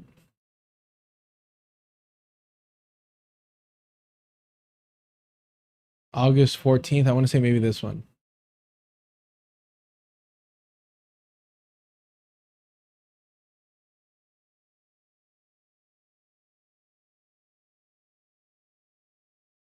Okay. So this and this right here. Breaking armed and masked agents of U.S. government have invaded a sovereign Tohono O'odham nation. This is what they say here. Armed federal agents and contractors enter Tohono O'odham nation land. This morning at 4 a.m., border, wall construction, and approximately 20 masked armed customs and border protection agents from the Tuscan sector entered the Tohono O'odham nation and began engaging in pre-construction activities. The contractors who are on the nation illegally were accompanied by agents as they worked on 3 separate locations near the border with drills, trucks to conduct soil sampling and other activities. This is in direct violation of the Tohono O'odham Code, Title 4, Chapter 2, Civil Trespass, Removal, and Exclusion of Non-Members. We previously warned unauthorized individuals attempting to access our land that they would be in violation of this trespassing law. Tohono O'odham Police Department TOPD officers were on the scene this morning and have been monitoring the situation. In addition to the CBP agents, multiple BIA officers and a CBP Vortex SWAT team have been deployed to the nations to protect the contractors, and a tethered balloon is being used by federal authorities for enhanced monitoring. The CBP has set up vehicle blockades to prevent the TOPD from issuing citations and removing contractors. No, but colonization here is over. It's all done. It's a wrap. It's not happening. It's just, a thing of the past. We have also learned that the U.S. Department of Homeland Security has coordinated with Mexican police to have them deploy personnel to protect the area from the southern side, while border wall contractors are doing the work. At this time, interactions between the TOPD and federal law enforcement have been peaceful and professional. We will continue to monitor the situation. We want to stress the importance of the safety and well-being of our tribal citizens. We encourage all Tohono O'odham on both sides of the border to remain vigilant and prioritize their personal safety. We support tribal members who choose to exercise their First Amendment rights of free speech and the right to peacefully protest. Nation leadership is currently consulting with our legal team to determine what can be done to de-escalate the situation, remove unauthorized individuals from our land, and move forward with appropriate legal filings. Additional updates will be shared as new information becomes available. Drone footage of Tuesday's activities is available. Let's see if we can check that out real quick. Actually, we can't because that's an image. My bad.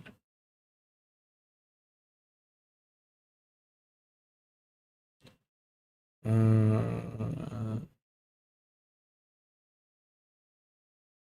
people are highlighting Mexico's involvement in this. Let's see here. Okay. Federal judge rejects Tohono O'odham nation's bid to halt border wall construction. This is from August 15th. A federal judge has denied the Tohono O'odham nation's request to temporarily halt construction of a border wall on its reservation, prompting nation leaders to consider their next legal option in case centered on tribal sovereignty, sacred sites, and the federal government's authority to build border infrastructure on Indian country. Tohono O'odham Nation Chairman Vilram M. Jose said the nation strongly disagrees with the ruling and will consider all possible options moving forward. Too many critical issues were not adequately addressed, such as inevitable impacts construction will have on the nation's land and the permanent destruction of sacred sites, Jose said in a statement Friday. The nation will consider all possible options moving forward as this issue is simply too important to the O'odham. But notice when you disarm,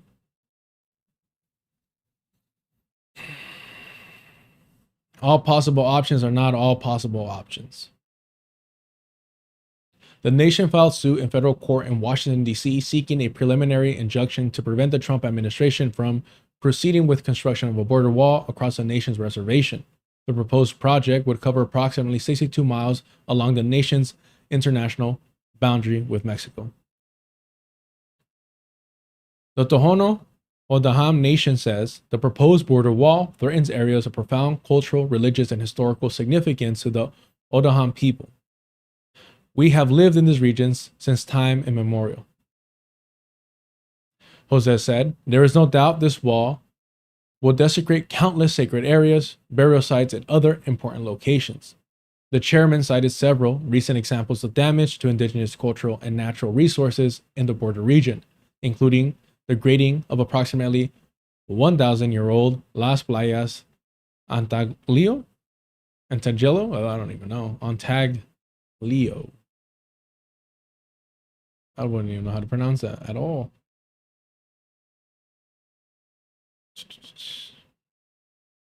Intaglio. Untaglio? Intaglio. Huh.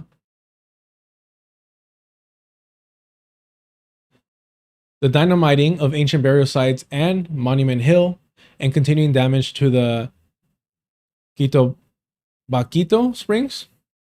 Quitobaquito Streams? The nation maintains that the impacts of the proposed project would extend well beyond the physical footprint of the wall itself. The proposed double wall in the nation will have impacts much broader than the 60-foot limit cited in the ruling.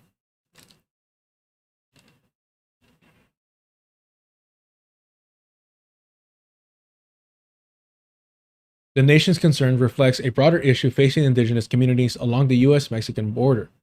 Federal border security policies can affect land and cultural resources that predate the creation of the modern international boundary by centuries. The nation says border security and sovereignty can coexist. And these compromises put you in this situation. O'odham.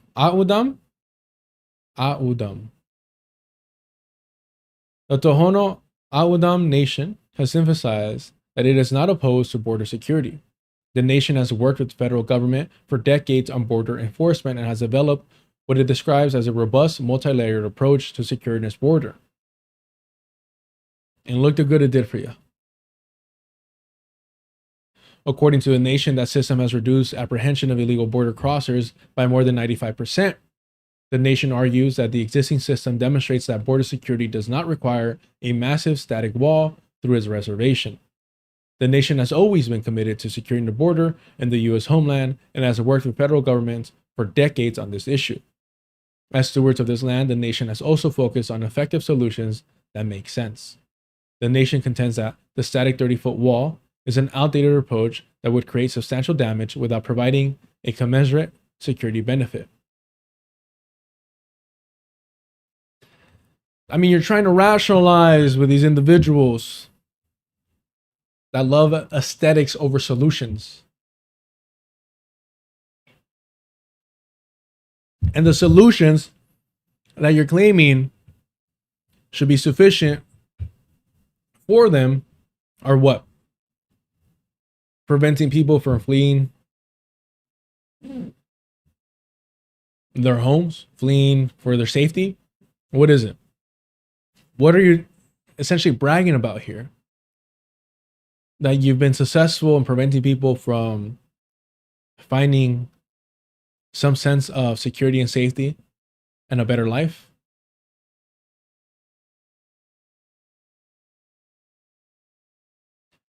A fight over tribal sovereignty. At the center of the lawsuit is a fundamental question of tribal sovereignty, whether the federal government can construct major border infrastructure across a federally recognized reservation over the objection of the tribal nation that governs the land.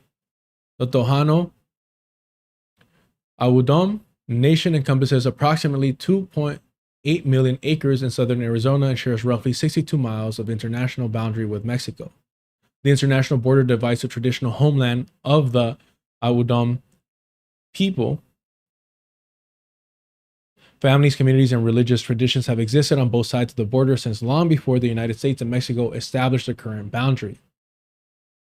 For the nation, the border wall disputes therefore extend beyond immigration policy or physical infrastructure. It involves the protection of ancestral land, burial grounds, sacred sites, and cultural practices that remain part of the O'odham life today. The nation will consider next steps. Friday's ruling does not end the dispute. The nation said its leaders and legal team are considering all available options to continue challenging the project.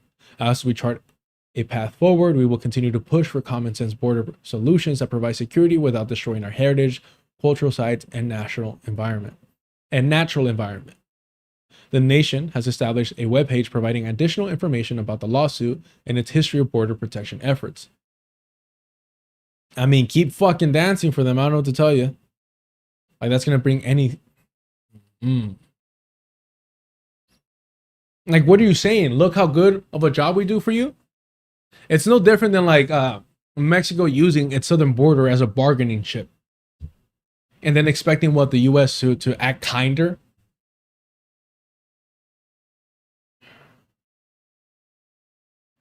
The case is being closely watched because of its potential implication for the relationship between Federal Border Security Authority and tribal sovereignty.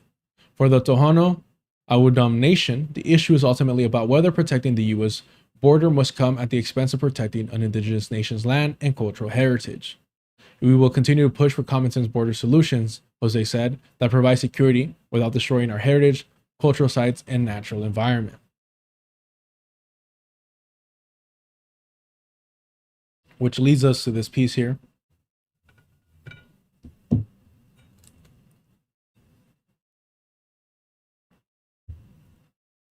What the fuck is going on, man?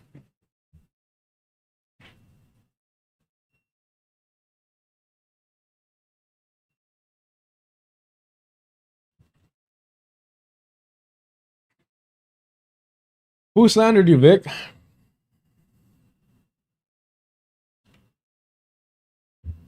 What? How?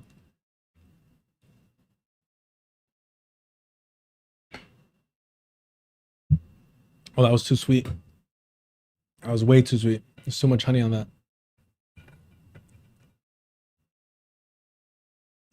Okay. Trump's land grab is the latest chapter of indigenous cultural genocide. Now, who is this individual here? Madeleine McKenna. Do we know this person? Madeleine?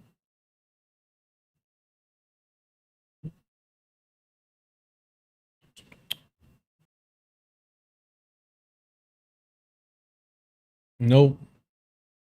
Okay.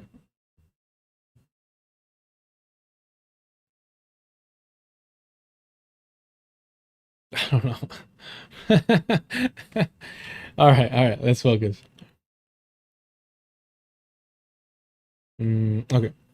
On July 13, 2026, the Trump administration announced that it would be cutting a cumulative 2.93 million acres from Grand Staircase, Escalante, and Bears Ears National Monument, reducing the former to a mere 181,500 acres and the latter to approximately 121,000 acres, under the umbrella of common sense land use, which aims to prioritize the resources on or beneath the land over its cultural and natural significance. The White House wants to open these sacred sites to massive logging, mining, and of course, the creme de la creme of US imperialism, oil and gas leasing. They're going to use up every fucking inch of this land because they have no connection to it. They have no relationship with it other than its exploitation and overconsumption to the point of self-destruction. In his frankly, cartoonishly evil announcement, Trump mocks the Biden administration's 2021 description of these ancestral homelands, calling the region generic and not worthy of protection. Proclamation 10285 protects various generic features and landscapes found within the Bears Ears region, such as the deep sandstone canyons, broad desert mesas, towering monoliths, forested mountaintops dotted with lush meadow, and low bluffs and high mesas. While scenic, these generic features are not landmarks, structures, or objects of historical or scientific interest worthy of protection under the Antiquities Act. But nothing ever will be. Not over making a quick buck. A day later, the administration announced plans to slash protection for an important buffer zone surrounding the Chaco Canyon in New Mexico, opening the land to, you guessed it, even more oil and gas leasing. If approved, the still protected area of Chaco Canyon, which is a UNESCO World Heritage Site, a sacred ceremonial site for the Pueblo people, for over 2,000 years, and which contains evidence of human occupation dating back to 900 BCE, will sit directly next to these new extraction sites, causing irreversible damage. The administration's connection to the Chaco Canyon, Bears Ears, Grand Staircase, Escalante, and the Shirley future sites on the executioner's block have no historical significance is false. They're important not only to our American history, of course, bragging rights and all, but humanities. To add insult to stupidity, the administration then limited the public commenting period on their decision to 14 days. To put this into perspective, the average commenting period is between 60 and 75 days. Boy, oh boy, do they want to lease that land. And boy, oh boy, did they anticipate that people would have something to say about it. I don't know, I guess this is like an op-ed or whatever, but I hate shit like this. And I hate the fact that they made me read it out loud. UNESCO,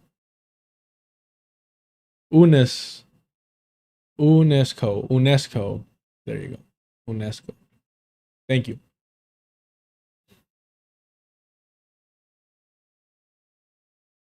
Oh, the Shadow Wolves native unit of DHS operates in the Tohono O'odham Nation. The tribal government is just concerned about the physical wall and not the imposed border. Yeah, those fools are fucking terrifying, man. They really play it up. They were right. Before the ridiculous short comment period ended, over 100,000 comments were left by people expressing their horror at the decision, and for good reason. As mentioned, Chaco Canyon is a remarkable space, and its significance extends not only historically, but also culturally. The scenic vistas, described by the Trump administration as generic, are, according to the National Park Service, currently culturally associated with 26 distinct indigenous groups: Modern Pueblo and Hopi people, members of the Navajo Nation, and countless more still actively use the site for private ceremonial rites. It's not only a national monument to their history or a statue, it is a living, breathing space where modern indigenous people practice their religion. Pillaging it for oil and gas is tantamount to putting a pipeline through the middle of the Vatican. Which they would. They absolutely would do that. Why would that be off limits? The outcry from indigenous representatives and groups has been loud and swift and reflects the continuing importance of these sites. Rep. Derek J. Lente, Democrat from Sandia Pueblo, said in a statement decrying this decision, "Chaco is not an ordinary parcel of land. It is the ancestral home of our people and a place containing ceremonies and prayers." Davina Smith Edhesa, member of the Navajo Nation, the co-chair of the Bears Ears Intertribal Commission, which has been effectively disbanded by Trump's decision, said, "When I walk about Bear Ears, I'm not talking about a place I occasionally visit. I'm talking about home, a landscape that continues to care for our people."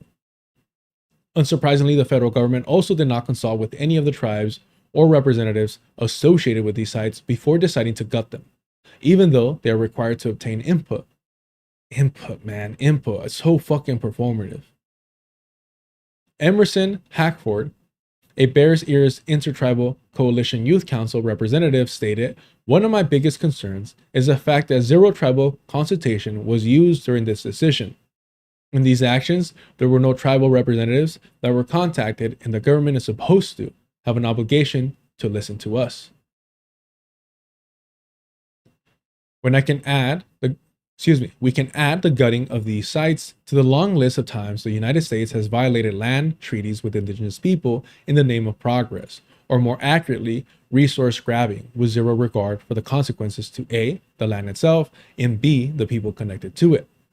Trump's use of common sense law and its application to Chaco Canyon and millions of other public and sacred acres a month ago, today, and likely tomorrow, just recapitulates this shameful pattern.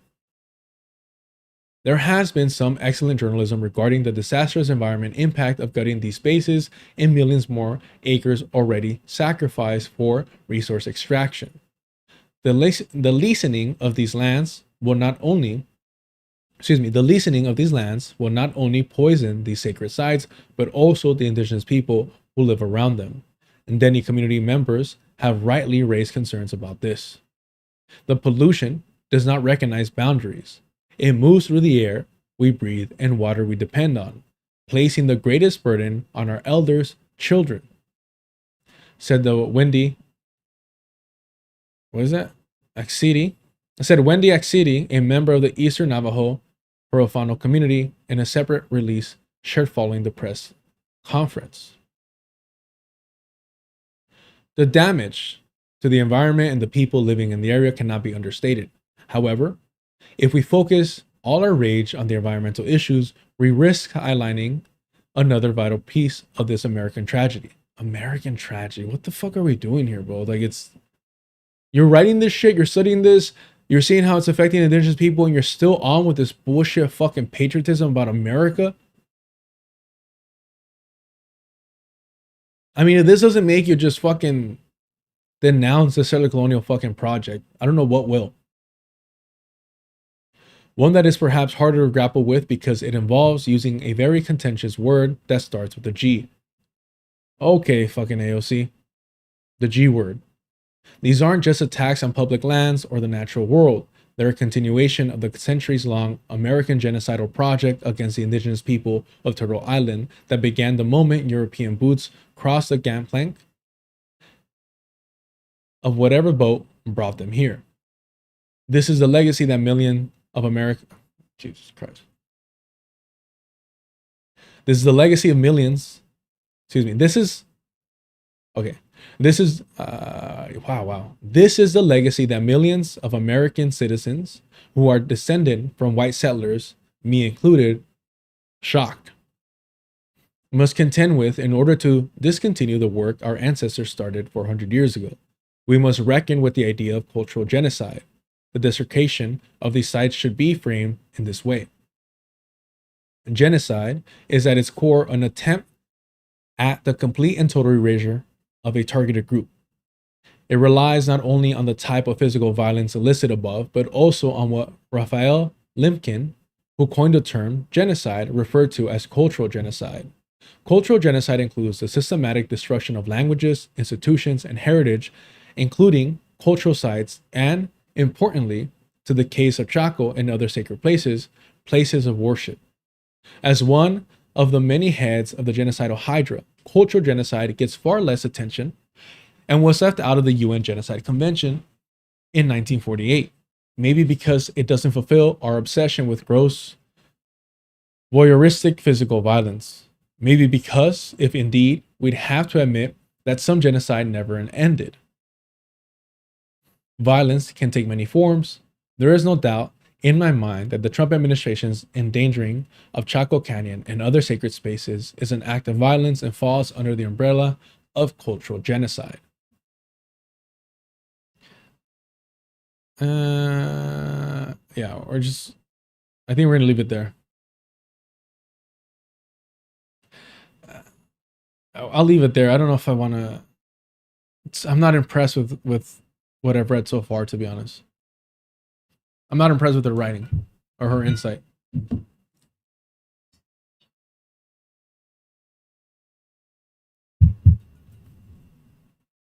But that's just me. Speaking towards patriotism to keep the libs roped in. Exactly. Yeah, exactly. We have to be a better America.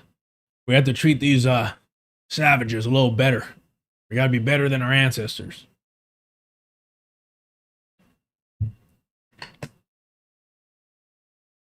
Or whatever the fuck Emma Vigeland said. All right, all right. All right, all right. Let's do this. Let's do this.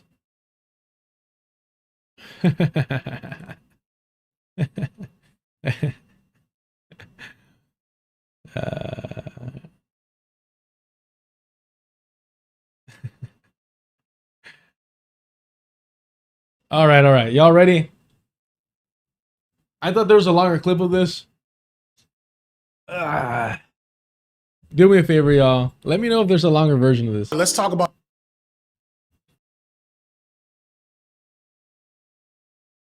Yeah, no, I wasn't happy with what I was reading. I don't want to waste y'all's time with that nonsense. I gave it a shot. Current affairs. I should have known better.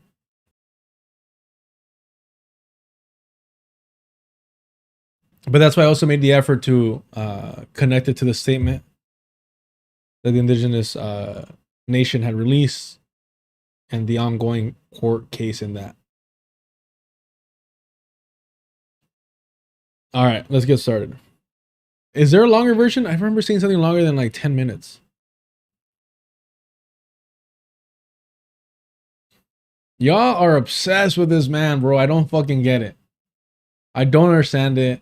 Maybe it's just, it's not, it's out of my lane to recognize, I guess.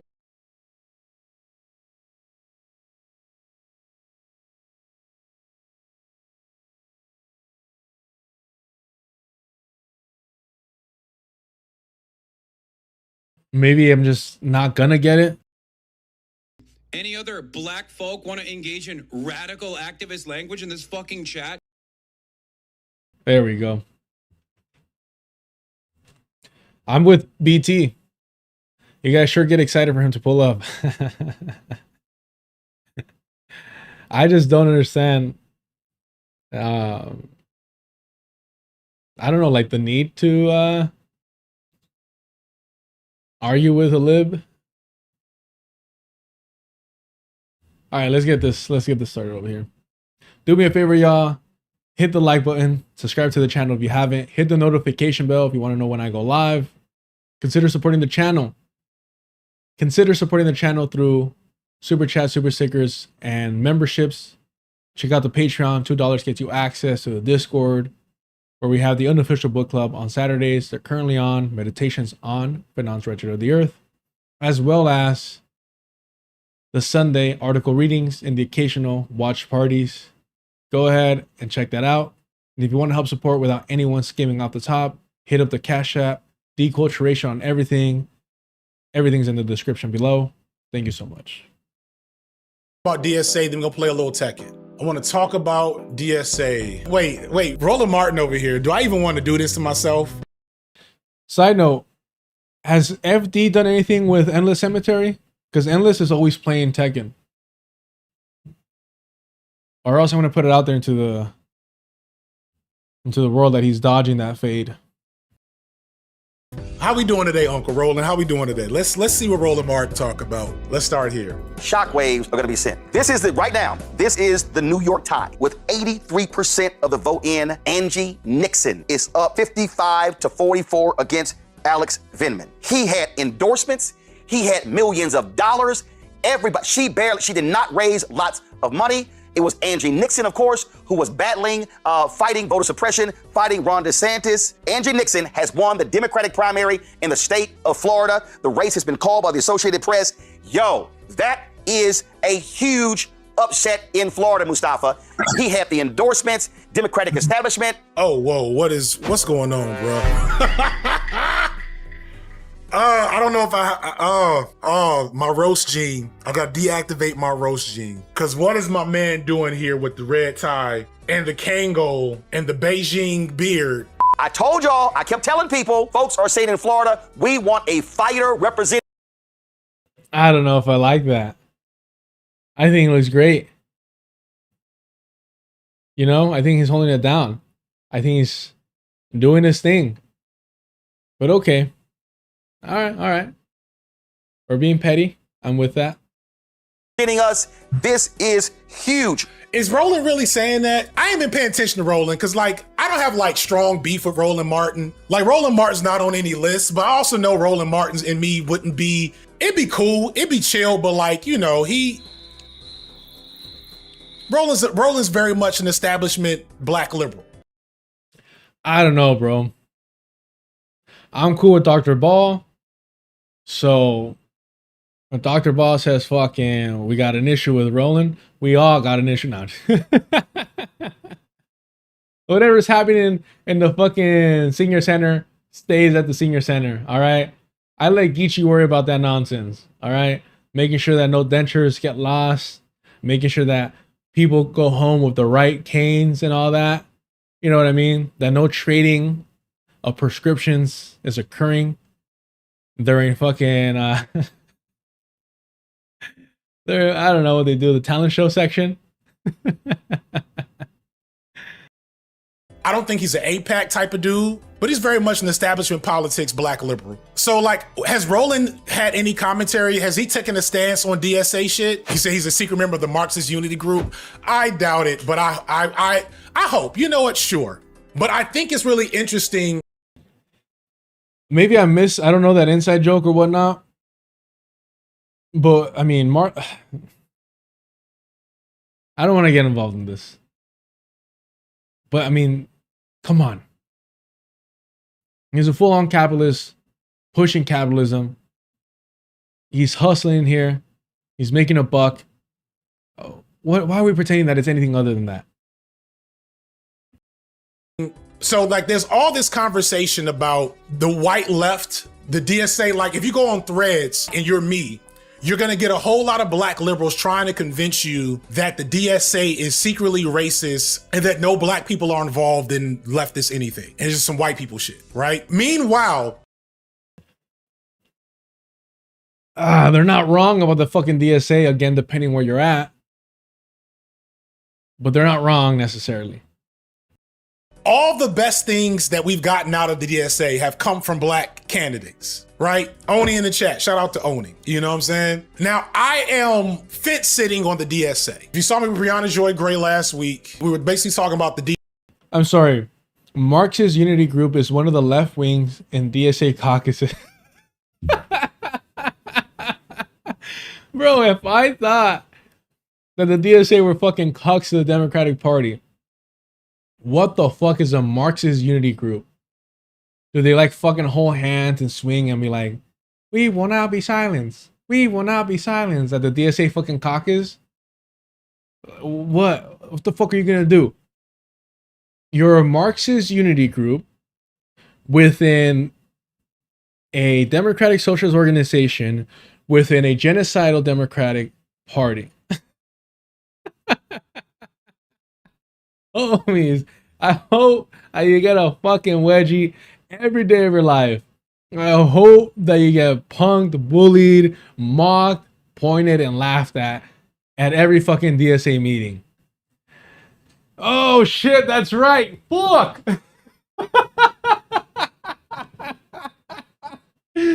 God damn, that's right. He just said that. Yes, I just saw that. God damn it. Already burning bridges. Oh, yeah. Eero says Deep runs a Marxist Unity group. He talked about it with Dr. Ball today. I did not see that, but he did mention some shit like that on that clip. All right, look. That's not even what I was planning to talk about with him. But fuck it. Let's square up and talk about that shit too. Which, by the way, he is like just magnitudes more intelligent than I am. Right? That's solely genetic. No, I'm just kidding. That's solely because of our genetics, right? That's not anything. All right, it's not my fault. My ancestors were barbarians sacrificing people to the sun. All right.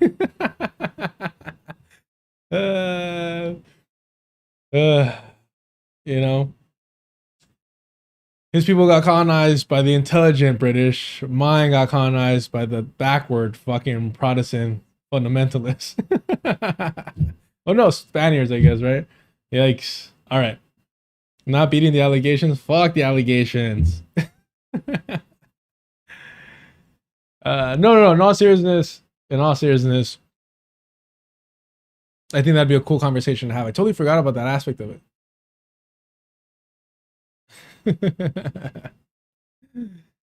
The thing is, everyone's far too kind, everyone's far too generous, everyone's far too polite, and I do not know why they deal with me. But I appreciate it sincerely. I'm not gonna change. I'm not gonna change. Fit sitting on the DSA. If you saw me with Brianna Joy Gray last week, we were basically talking about. Hold on, FD fence sitting?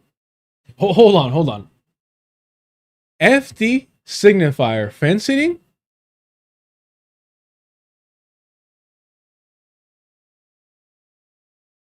Say it ain't so. Since when? This is a first. Somebody jot this down on a calendar. There's a historic day, unprecedented, never before documented, FD Signifier fence sitting.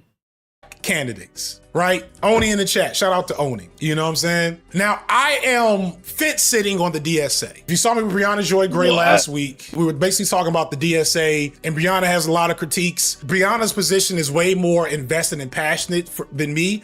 I am very cynical about electoralism. I could never care as much about electoral politics as a lot of folks do. I am very cynical. I vote with my head and not. Okay, hold on. I don't know words so well. I'm not one of these highly educated individuals. So let's look this up, because I don't know words. English is technically my second language. Cynical. Having or showing the attitude of temper of cynics, such as, see, I don't know this one too, contemptuously distrustful of human nature and motives, based on or reflecting a belief that human conduct is motivated primarily by self-interest.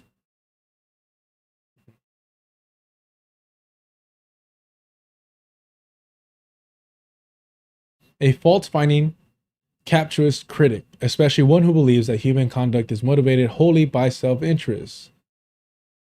Cynic, an adherent of an ancient Greek school of philosophers who held the view that virtue is the only good, and that its essence lies in self-control and independence. Whatever. Okay. not my heart, which is why I get in trouble. Some people feel like I'm not radical or left enough. I get a lot of rad lib accusations because of that.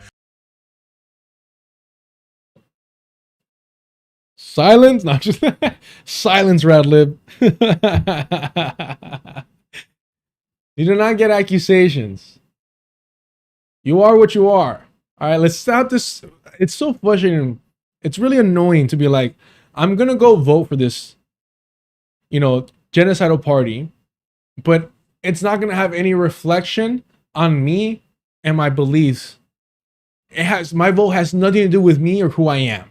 It's not. It's just all cynical. It's just practical. I'm just pulling the fucking lever. Yeah, take that shit to Chomsky. I don't give a fuck. All right? It's an action that you're choosing to take. Of course, it's a fucking reflection of you. Of course, it says something about your politics. All right? I don't like this whole fucking people are accusing me of being a rad lib. If you vote like a rad lib, if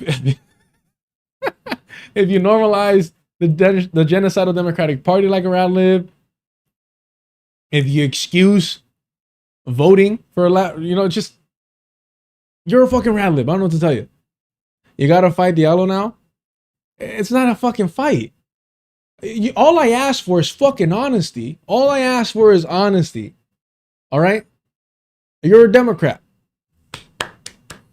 Congratulations. You're a Democrat. I don't know what the fuck to tell you. I didn't tell you to vote for them. I didn't tell you to fucking vote for them. All right? Ain't nothing wrong with being a Democrat. There's a whole lot wrong with being a Democrat. A whole lot wrong. But just own it. Own being a fucking Democrat. Cool. I mean, I don't know, at least the DSA is saying they're trying to reform the Democratic Party from within. Yeah, and the fucking flood of blood that you're fucking swimming through. Go ahead. Do your thing. I don't know if I'll ever be invited to EYL now. I don't know now. Let me make a call to Tin Media and be like, hey, Ay. I don't know, man. Just own that shit. Be proud of your political project. Quote radicals, vote liberal. Radlib. I'm gonna steal that shit, bro. I'm gonna put that on a t-shirt. All this rhetoric is straight from Hassan's mouth, like getting mad at Radlibs. Please, form an original thought, homie. Views here.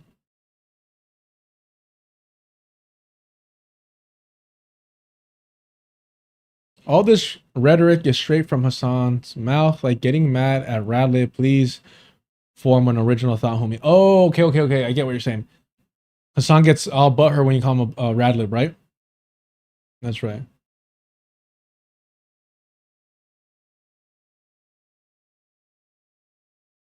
But I really don't have the energy to fight about the electoral process with the full understanding that this is not the solution to the world I'm trying to help contribute to. So I find it frustrating when I end up in those debates, because it's like, why are we debating this shit? When we both know this is a means to an end. So with that in mind, when I see the DSA do good things, I'm like, oh. And when I see the DSA do fuckery, I'm like, oh. And like, I don't understand why we can't all do that shit. A lot of us cannot be comfortable sitting on a fence. For some of us, we haven't gone numb to the sensation, to the discomfort of riding a fence. So it's very difficult for us to be able to say, haha, good job, fuckery on the other end, while being impaled by the fence that you're fucking riding, all right? Some of us are like, get me the fuck off this fence, and let me take a stand, let me take a position, let me have some principles, let me be consistent. Some of us have not mastered the art of relying on a fence to be our fucking spine. And so that's why we can't do the haha, no, haha, yeah. It's not possible. All right? Maybe one day we'll get to that level. But for the time being, no se puede. No se puede. Yeah. No se puede. All right? I'm not one of these si se puedes Mexicans. I'm a no se puede Mexican. We're just Mexicans over here. I really don't. That's the team sports of it all. That's the kayfabe of it all. Niggas want heels and faces. Beaners want them too, but here's the thing. That works when you're talking about fucking the wrestlers, the characters, right? The politicians. What we're talking about are actual political parties and political organizations trying to lead people, sheepdog them into the political parties that we should have abandoned years ago, at the very least, after they conducted, carried out, and protected and armed a genocide. At the very least. Look, I like this kayfabe shit too. Don't get me wrong. I'm not a giant wrestling fan the way that FD or Little Bill are. And I think they take that shit overboard and it kind of gets exhausting. It reminds me of that chapter in Empire of Illusion by Chris Hedges where I'm like, all right, I get it. You've fucking already said this 10, 20 times. Let's move on. Americans like a fucking show. We're being fucking bamboozled. We like to have a character, storyline, and plot lines that we can fucking follow to make shit digestible and comforting. But we're not talking about... Hold on. All due respect.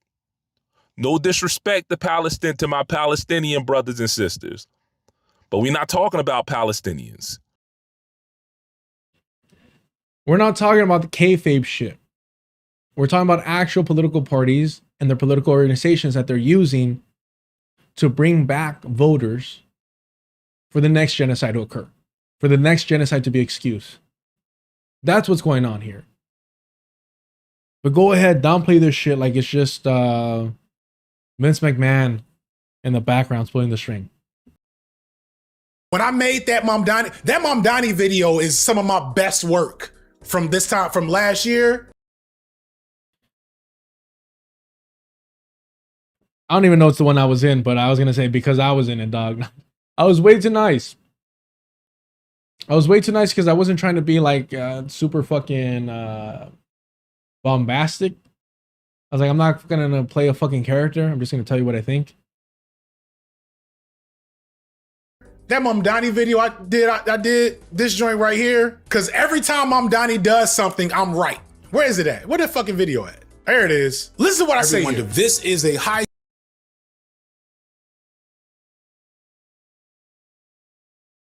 Look at the fence writing. Why you can not trust Zoran Mamdani. Is this the one I was talking about? I don't even know if I got included in this or not. What I should have done is emailed FD and give him a whole lot of praise like Georgie did. But when you're actually a fucking man and not a kiss-ass opportunist, you don't have to email people.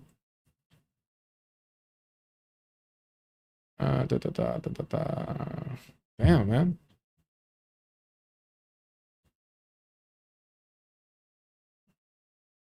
Damn, what the fuck? Oh, it is.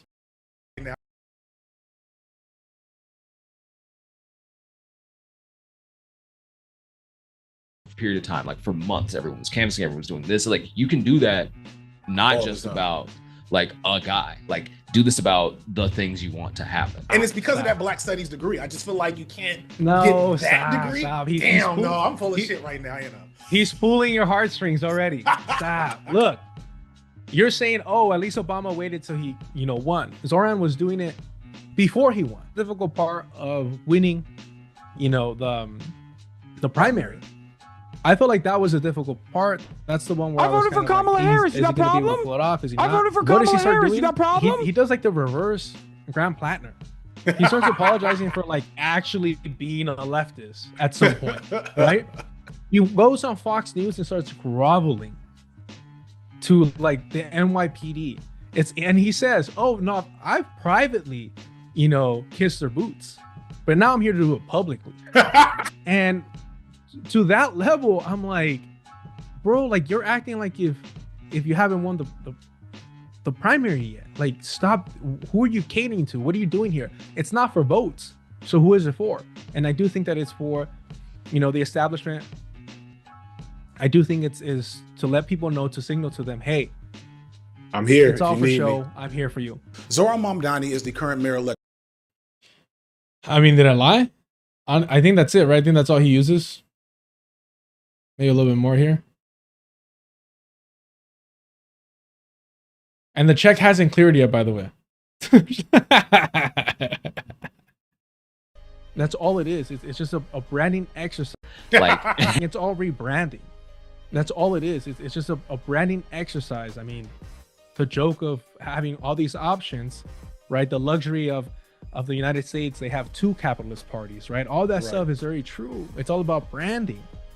I mean, Glenn Ford talked about this, the great late Glenn Ford, Black Agenda Report, where they're able to be the more efficient evil because we do give them grace. Right? Because they're not abhorrent monsters that we have to turn away from or immediately recognize as white supremacists, but they uphold white supremacy. They uphold the status quo. Kwame Ture told us about, the pitfalls of liberalism, and these are the people that we have to recognize are our enemies. And they already chose a side. Why are we pretending otherwise? Right? But again, it's all marketing. It's all to make us more comfortable and think that we're progressing somewhere, that we're moving forward. Right, that we're somehow, we haven't claimed victory, but we're winning breadcrumbs. But where are those breadcrumbs leading us to? Americans have gotten so used. Look, I say the same shit everywhere. I am me everywhere, so that I'm not fucking speaking out of both sides of my mouth. I say this shit on the stream. I said it to him. That's what I believe. That's what I think is occurring. That's what I think is happening. That's what I'm going to say.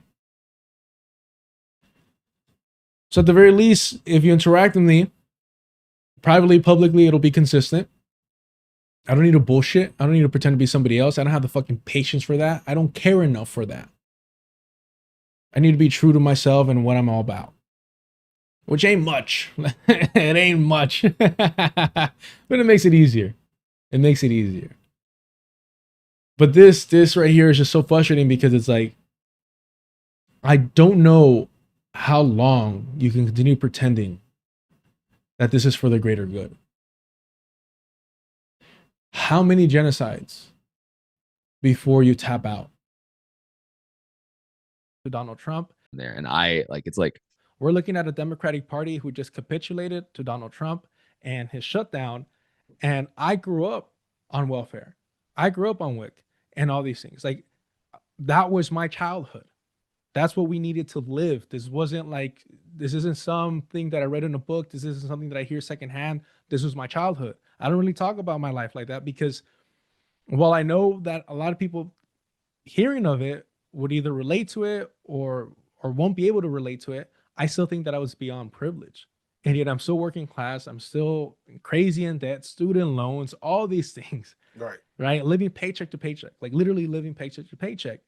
And because of that, not in spite of it, but because of that, I know that we need to do more than what the Democratic Party is providing and what DSA is attempting to sell us. Because yes, you're right. I want Mamdani's platform, his agenda to be completed to the fullest. It's not. We all know this. It's not. Let's stop lying to ourselves. But even though crumbs will benefit people, in situations that I grew up in, situations that I'm still sort of in, to be honest with you, as uncomfortable as it makes me to this day, the issue is that this is a snake oil salesman. The problem isn't what he's, pitching, it's him, right? And what he represents. And the allure of saying, hey, we got the crumbs. Crumbs, most often than not, crumbs that radicals, communists, socialists, anarchists died for. Everyone I talk to recognize. I will say I shouldn't have said that. I don't know if I misspoke or just should have elaborated a little bit further. The problem is what he's selling, of course. The problem is his platform, because it's a national socialist platform. It's a national socialist platform. But I mean, the question was about Zoran Mamdani. So I did want to focus on him. But the issue is the national socialism. I should have focused a little bit more on that. But that's, obviously my appearance is the reason why it's his, best work of last year, I think he said, or of the year. That's what he meant. High stake 7D chess game of political. Hold on. Am I living Georgie's dream of being featured in an FD Signifier video? No emailing needed. No ass kissing behind the scenes, Georgie. Your papa should have shown you how to be a real fucking man, dog, instead of sexually harassing women online. Intrigue right now, and there's too much going on to feel too comfortable in an overtly simplistic understanding of Mamdani, his political wave, and whatever might happen next. So with that in mind, I went and found some folks that I felt had varying perspectives on Zohran Mamdani, folks that are his detractors, folks that are his supporters, and those with stakes in the game. In doing so, I hope that this video helps everyone develop as room temperature and balance a take on Mamdani as possible. I think I failed by not calling FD a cool black man. A cool black American. Well, not because he's so good and that there's nothing to worry about, not because he's so bad and we should all revolt, but because our job in the equation is to resist stan culture and anti-fan culture and teach and learn how to grow for the moment, plan what people should be focused on next, and further our political goals. It really should be that simple. As soon as any of these DSA people, including this sister that, you know, shout out to her in Florida, do something good. Hey, thank you for doing that for the people. Every time I see a Mamdani fix the pothole thing. Yo, Mamdani, bro, we need your help, gang. Why is there a whole hole in the road, gang? Hey, I see how the world works. Look what happened after I come back from work. What, nigga? That shit gone already. Nah, we love you, Mamdani. What the fuck? Or we love you, Mamdani. Homie, I hope you got paid. I hope you got paid for that shit, dog. I hope you at least, I don't know, blue check mark, some shit, verified. God damn. Groveling over a fucking pothole. But I tell you what, though, out here in LA, we do that shit fucking better. Hold on. Hold on, Pedro. Let me show you. Let me show you how fucking LA operates. Let's see. Karen Bass. Well, I almost caused an injury. Where are we at? Where are we at? Where are we at? Oh man, this is so good, but I need the video. I need the video. Come on, Karen. Karen! You think I need to come home to this, Karen? I'm out there. Worried about wise guys getting whacked. You think I need this? Is it this one? No. How am I getting videos unrelated to fucking LA, unrelated to Karen Bass, unrelated to potholes? How? Why am I getting these videos? God damn it, bro. What is it? Film? Yeah, Film the Police has it. The only problem is that if you search for Karen Bass on Film the Police Twitter account, you're gonna get like 100 fucking 100 things. Hold on. The homie does not let up, which I appreciate. So just put pothole.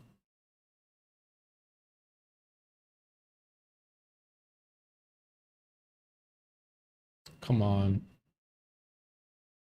I don't have much time here.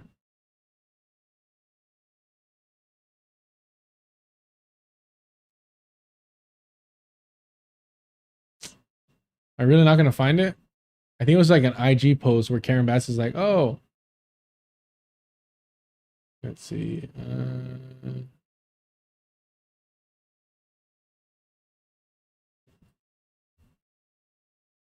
Oh, is this it?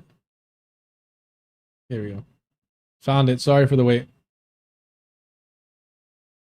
Hey, Mayor Bass. I found this pothole here on Melrose and Gardner Street. Hoping you could just send some folks down here to just remedy that for us. Hi, Simone. I saw your post, so I want you to know that city crews were out here today at noon. But unfortunately, there was a car that was here, so we couldn't repair the pothole. So you know what we did? We put up these no parking signs so that hopefully there won't be anybody. Hopefully, bro, that's what we need in LA. More fucking parking signs. More restrictions on parking. That's exactly what we need. Parked here tomorrow morning, and the city crews will be back. In the future, if you have any problems like this, you can call 311. If it's graffiti, if it's a pothole. Tow that fucking car and get the pothole fixed if you're going to post a video about it. All right? Now, I don't want anybody's car getting towed. I don't want anything to happen. But I mean, if you're going to post a fucking video, get that shit done. Is this satire? There is There's not a writer in the world that is this funny. Or if it's just random trash. So thank you, Simone. Thank you for being a great LA citizen. We're going to get this done. Where am I? Get this done. This isn't home.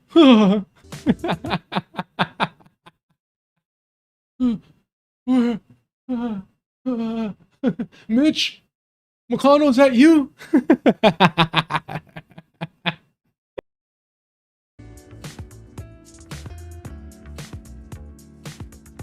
Hey, Mayor.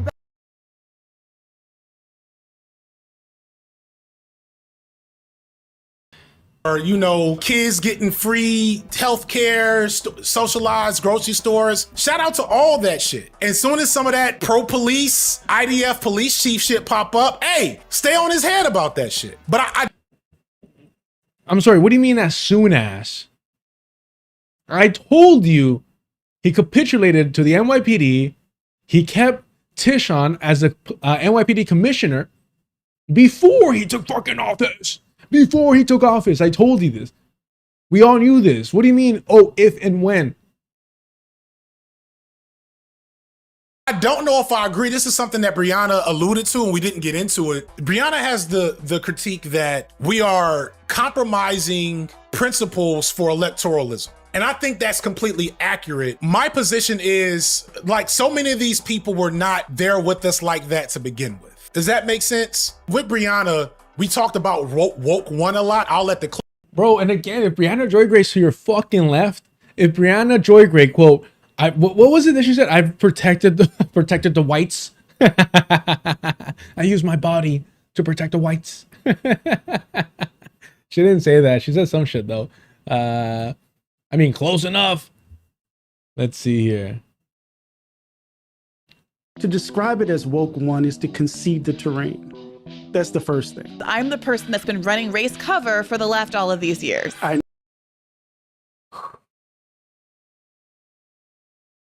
It's a goddamn shame. I'm the person that's been running race cover for all these whites to just be class reductionists and push us to the side. Race cover, man. That'd be a funny drop, you know? Ay. I guess, again, the first step is admitting it. But if this is your person to your left, if this is the person to your left, which, mind you, FD has provided race cover for Hassan Piker and for countless of little fucking white men. If we're being honest, clip show D chess that they're playing that's gonna get us free. They're gonna all. No, they're gonna, I'm so tired of that. I'm so tired. Are you still a member of Democratic Socialists of America? Of the New York City chapter. That face is appropriate. This is my position on electoralism and whether or not you're gonna see me get up in arms about a good person who wins or a bad person who wins or a good person who loses or a bad person who loses. Shout out to this sister in Florida who didn't get a whole bunch of DSA anything.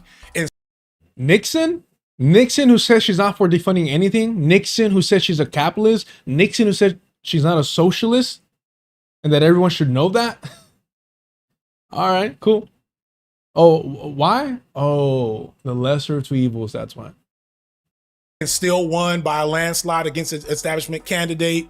Shout out to insert whomever else. Especially all the black folks that's like making moves at the DSA, shout out to them. Shout out to the critics to my left who are like, the DSA is a psyop that's seeking to recuperate power back into the Democratic Party. Say my name.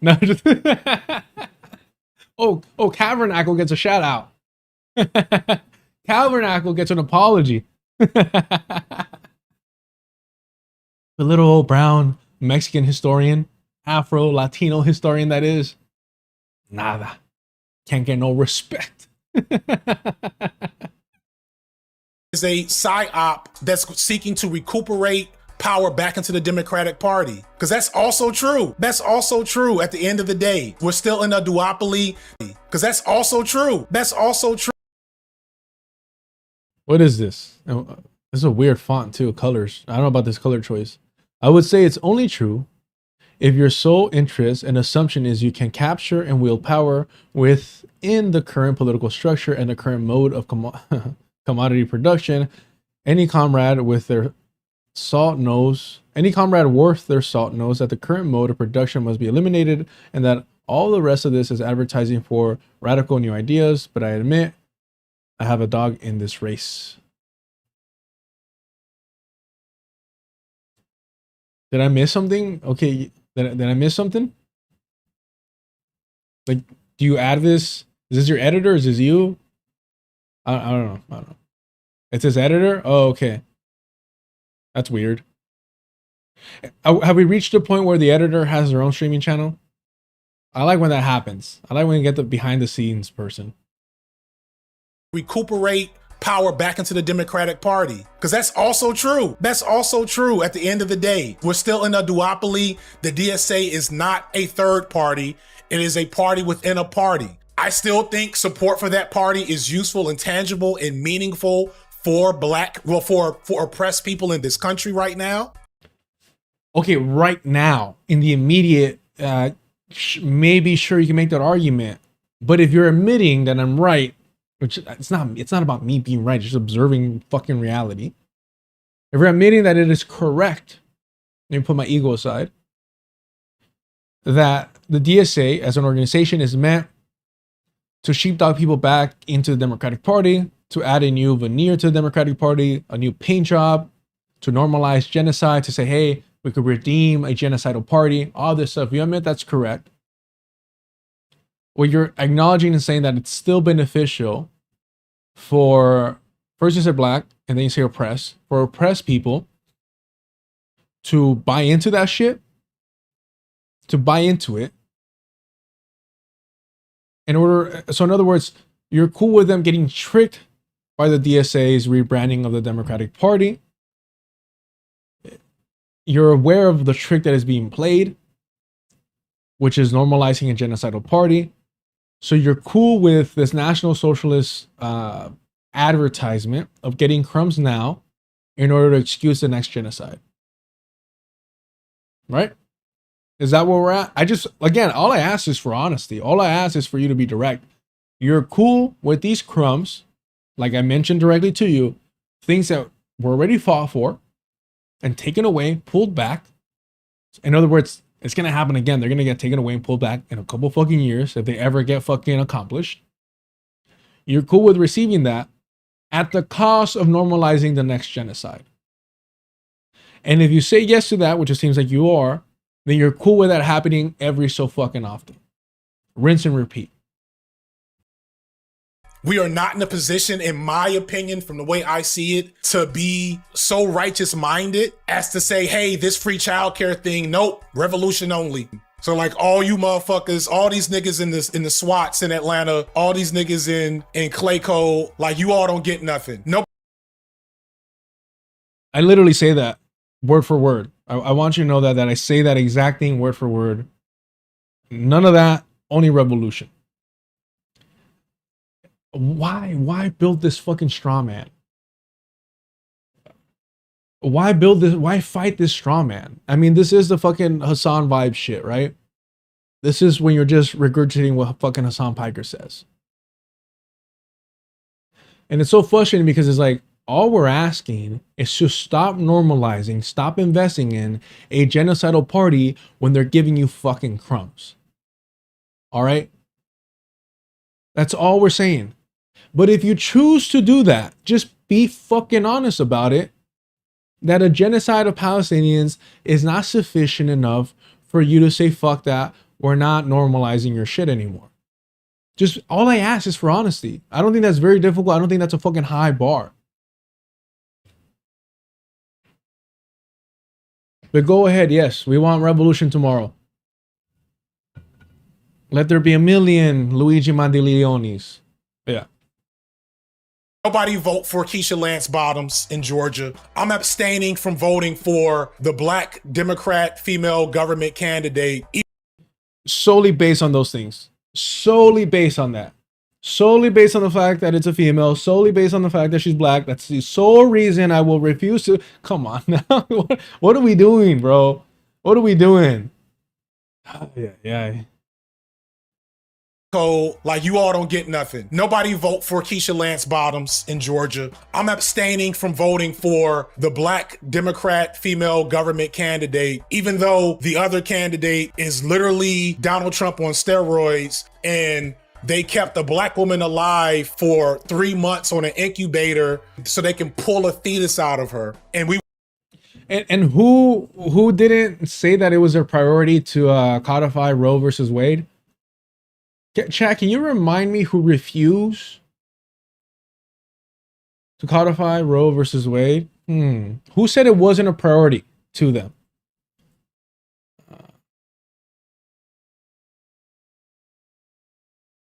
Come on, chat. Who said that? Not the highest legislative priority.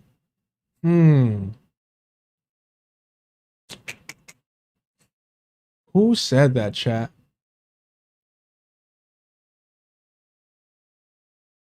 Routers. Here we go. This is a good one. Obama says abortion right law, not a top priority.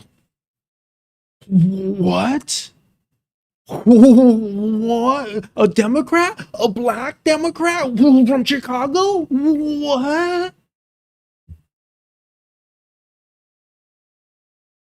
I joke around and fuck around a lot, but goddamn though, don't fucking pull this shit.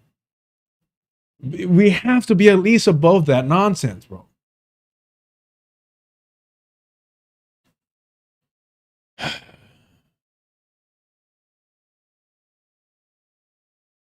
I believe that women should have the right to choose. Obama told a news conference marking his first 100 days in office, but I think, but hold on, ladies. But I think that the most important thing we can do to tamp down some of the anger surrounding this issue is to focus on those areas that we can agree on. Unity.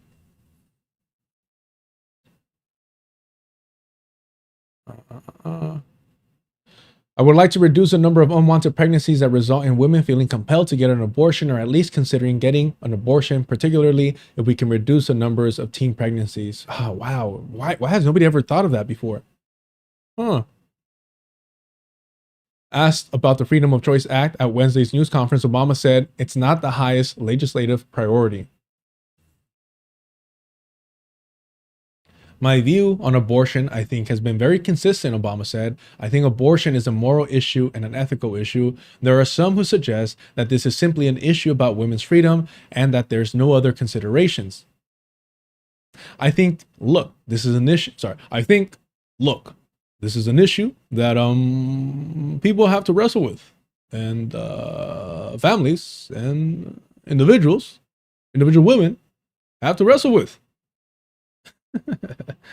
Wrestle the fucking fetus out of them, bro. That's all I'm saying. If you're gonna pull that fucking card, see the other side of it.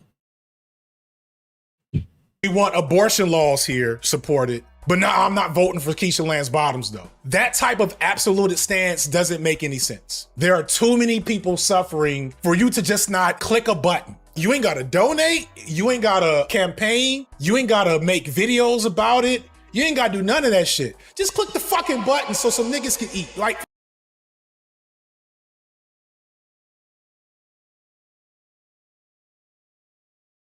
again, assuming that the Democratic Party is gonna feed them. Assuming that the Democratic Party is gonna fulfill their role, their obligation, their responsibility. Yeah, maybe next election. Maybe the election after that. And maybe just one more button pushing. Maybe it's just a Noam Chomsky fucking Epstein talking point, man. what the fuck? Click the button and don't say shit. Click the button and say you didn't. You know, but that's me. Click the button and say you didn't. And all I ask is for honesty. All I'm asking for is honesty while you're advocating and promoting just fucking lying. Own that fucking shit. Own it. There's a reason why the main drop is Hassan Piker owning the fact that he normalizes genocide and voted for Kamala Harris in fucking California of all places while having the Palestinian flag wrapped around his neck. So just lie about who you vote for. Just lie about your politics. Just lie about the work you do. I voted for Kamala Harris. Just lie. You got a problem? Just fucking lie. Nobody has to know your real political positions. Just lie. Tell them what you got to say. Just fucking lie. I bet FD loves JB Pritzker. LOL. Who fucking knows? Maybe he does. Maybe he doesn't. Maybe he's lying. Maybe he isn't. Who fucking knows? Now we just don't know. That's how I feel. On the flip side, how long is this fucking fence? And do you hold the Guinness World Record for writing that shit? The absence of a radical critique of these systems is going to kill us all eventually. The absence of people's ability to critically engage with these systems and develop divestment plans from these systems is going to kill us all. But hold on. The critiques don't mean fucking shit if we don't stop supporting them. And while I will always say, hey, we need a vanguard party, and until then, all this shit is mute. I voted for Kamala Harris. The reality is that the minimum is not supporting them. The minimum is not engaging with their fucking normalization of genocide. The minimum is saying, no, this party should have fucking died. But I find myself in the middle. People think I'm cynical, and it's not cynicism. I'm just dispassionate. I'm dispassionate because of this line right here. You're dispassionate. So your lack of passion is your excuse for continuing to vote for Democrats. Haruto, thank you for the super chat. Carlos FD calling you out. Vote Gavin Newsom. Look, me and Gavin go way back, so it's a little different. It's a personal relationship. Like, that's the homie right there.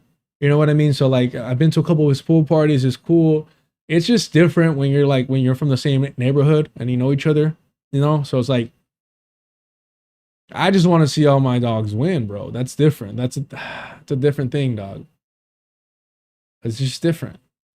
You know, when you grow up with somebody, it's not real about their politics. But FD, over 50% of the country did not just support Black Lives Matter in the spring of 2020. They supported burning down a police station. It was like almost 60% of Americans supported burning down a police station. That's how radical they were after watching George Floyd get. But that's not real radicalism. That's reaction. Well, I kind of say it here, so I'm cutting myself off at this point. Remember when Black Lives were mattering? Yeah. Just because they got shot and killed by police a few times? Yeah. That's been happening the whole time.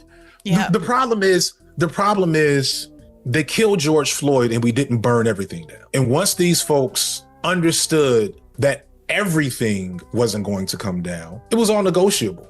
And it's that simple. Man, it's so fucking perplexing. It's so fucking perplexing. This is why I feel like, bro, like, hold on. Are we getting played here? Should I have the same level of suspicion that I have for Brianna Joy Gray for FD Signifier? Because it seems less suspicious when you're like consistently writing, the fence. At least it's like, all right, I can see that you're fucking trying to rationalize maintaining the status quo. And maybe that honesty, or what appears to be honesty of saying like, no, I recognize where the other side is coming from, the people to my left.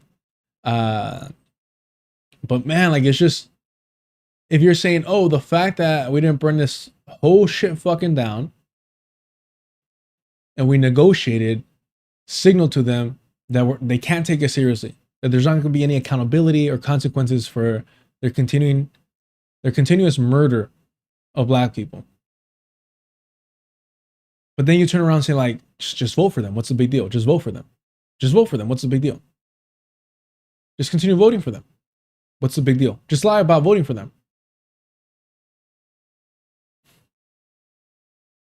We should have burned it all down, is what he was saying. Or he didn't say that, but he was implying that if we wanted actual change. But since we didn't, just vote for them. I'm sorry, I thought I was the one that was advocating for only revolution, no fucking other option. That's interesting. So burn it down or sell out. We are not France. We are not insert other countries here where we about to hit the streets. Shout out to all them folks in Minneapolis that hit the streets a couple of months ago when they killed them 2 people. But until we cross over to that spot, a lot of this like complete divestment and ignorance of the system to me just is very performative. But see, Goodfella, cynicism is good. I'm hopeful at the same time. I am not cynical as in nothing matters, as in we're all doomed. I'm not nihilistic, thank you. There you go. Cynical just means I don't fucking believe you. That's all that means. Cynicism means I recognize this system and this structure for what it actually exists as. And so regardless of whether or not I vote for you or don't vote for you, if I say I support you or don't support you, if you say you are for X, Y, and Z or not, I don't believe you until I have a material result of that work in my hand. Or not, I don't believe you until I have a material result of.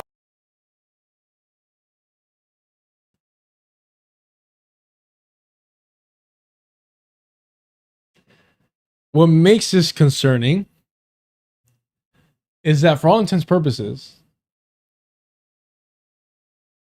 the Democratic Party or liberal politics have already benefited and shown FD success.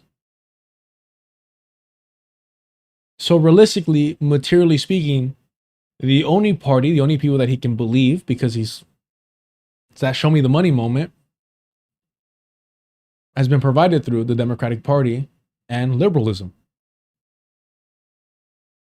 So, you know, it's a lot of like, what have you done for me lately? Or what can you show me that you've done for me? What can you demonstrate the material results of me supporting you are?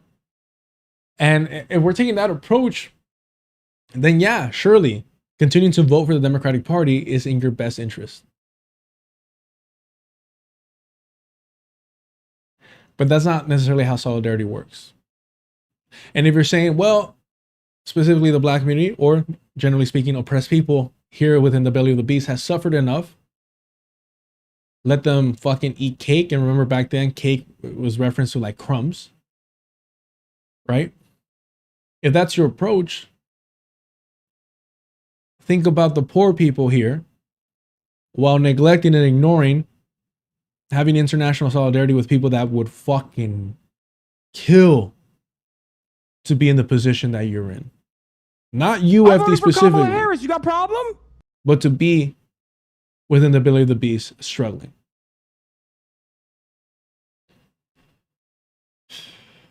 But this is a great like marketing fucking ploy. This is a great marketing ploy. The writing the fans is very fucking smart, because you're essentially, while you can say, oh, I'm getting criticized from people to my left and right, but you're also getting praise and benefiting from people both on your left and your right. The people that give you the benefit of the doubt on either ends of the fence, from people that want to pull you over to their side on either side of the fence, right? So you are essentially double dipping. You are double dipping, which is great. It's great for your pocket at the end of the day. It's great for your marketing. It's great for your numbers. It's great for the algorithm. You're double dipping on both sides. That's what it is. Let's recognize that aspect of it. Let's be honest about at least that. And then we could, push forward. Now, it's not like, I'm not saying fucking shut up and dribble or whatever fucking racist nonsense. I'm just saying I kept hearing that FD was going to stop talking about politics, and that seemingly has not happened. But I'm going to fucking react and respond to this the same way I would with anyone else. But I have been told, you have to understand that what FD is doing is even more fucking dangerous than somebody like Hassan Piker, because of the fence sitting that is more, it's more comfortable, it's more alluring to people. And it makes them comfortable sitting on the fence on these issues as well.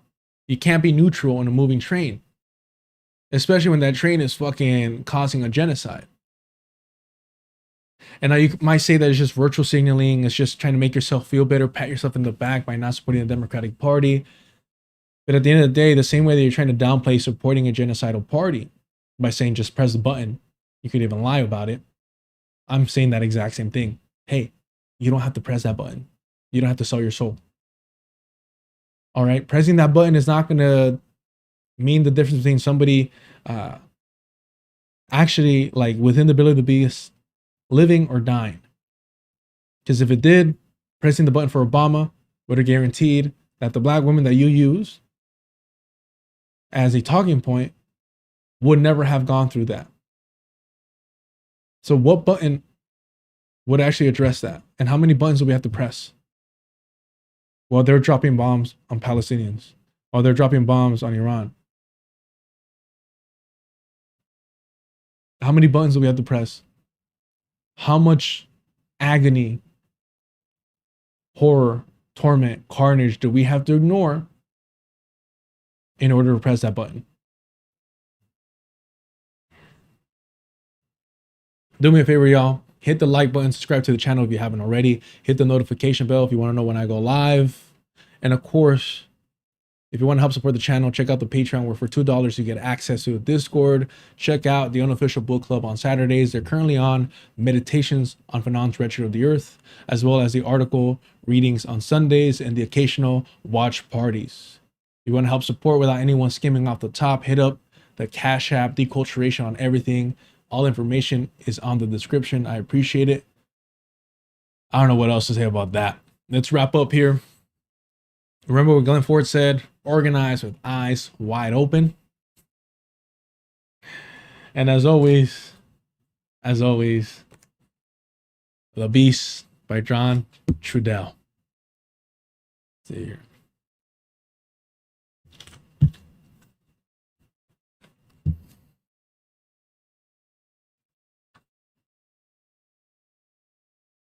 In a wisp of smoke down on the corner, there was this cat named Fortunately, talking at me from voices in his head, yelling about what storyteller said. You gotta be careful here, child. There's a beast in the promised land. There's madness you don't understand. The beast is crazed and running wild. Little boy, man, little girl, woman, no big deal, nothing personal. Your mind's another meal. Savoring the rush of you like heady wine. Feeding is what the beast is meant to do. Stranger those walls built to hide. Stranger to look and learn not to see. He's in the mask you put on your face. Thoughts, his favorite breeding place. In the race to midnight, it's after 11. The nature of the beast is all he knows. Behind doors of hell are gates of heaven. Doors are open, but the gates are closed. Ya estuvo.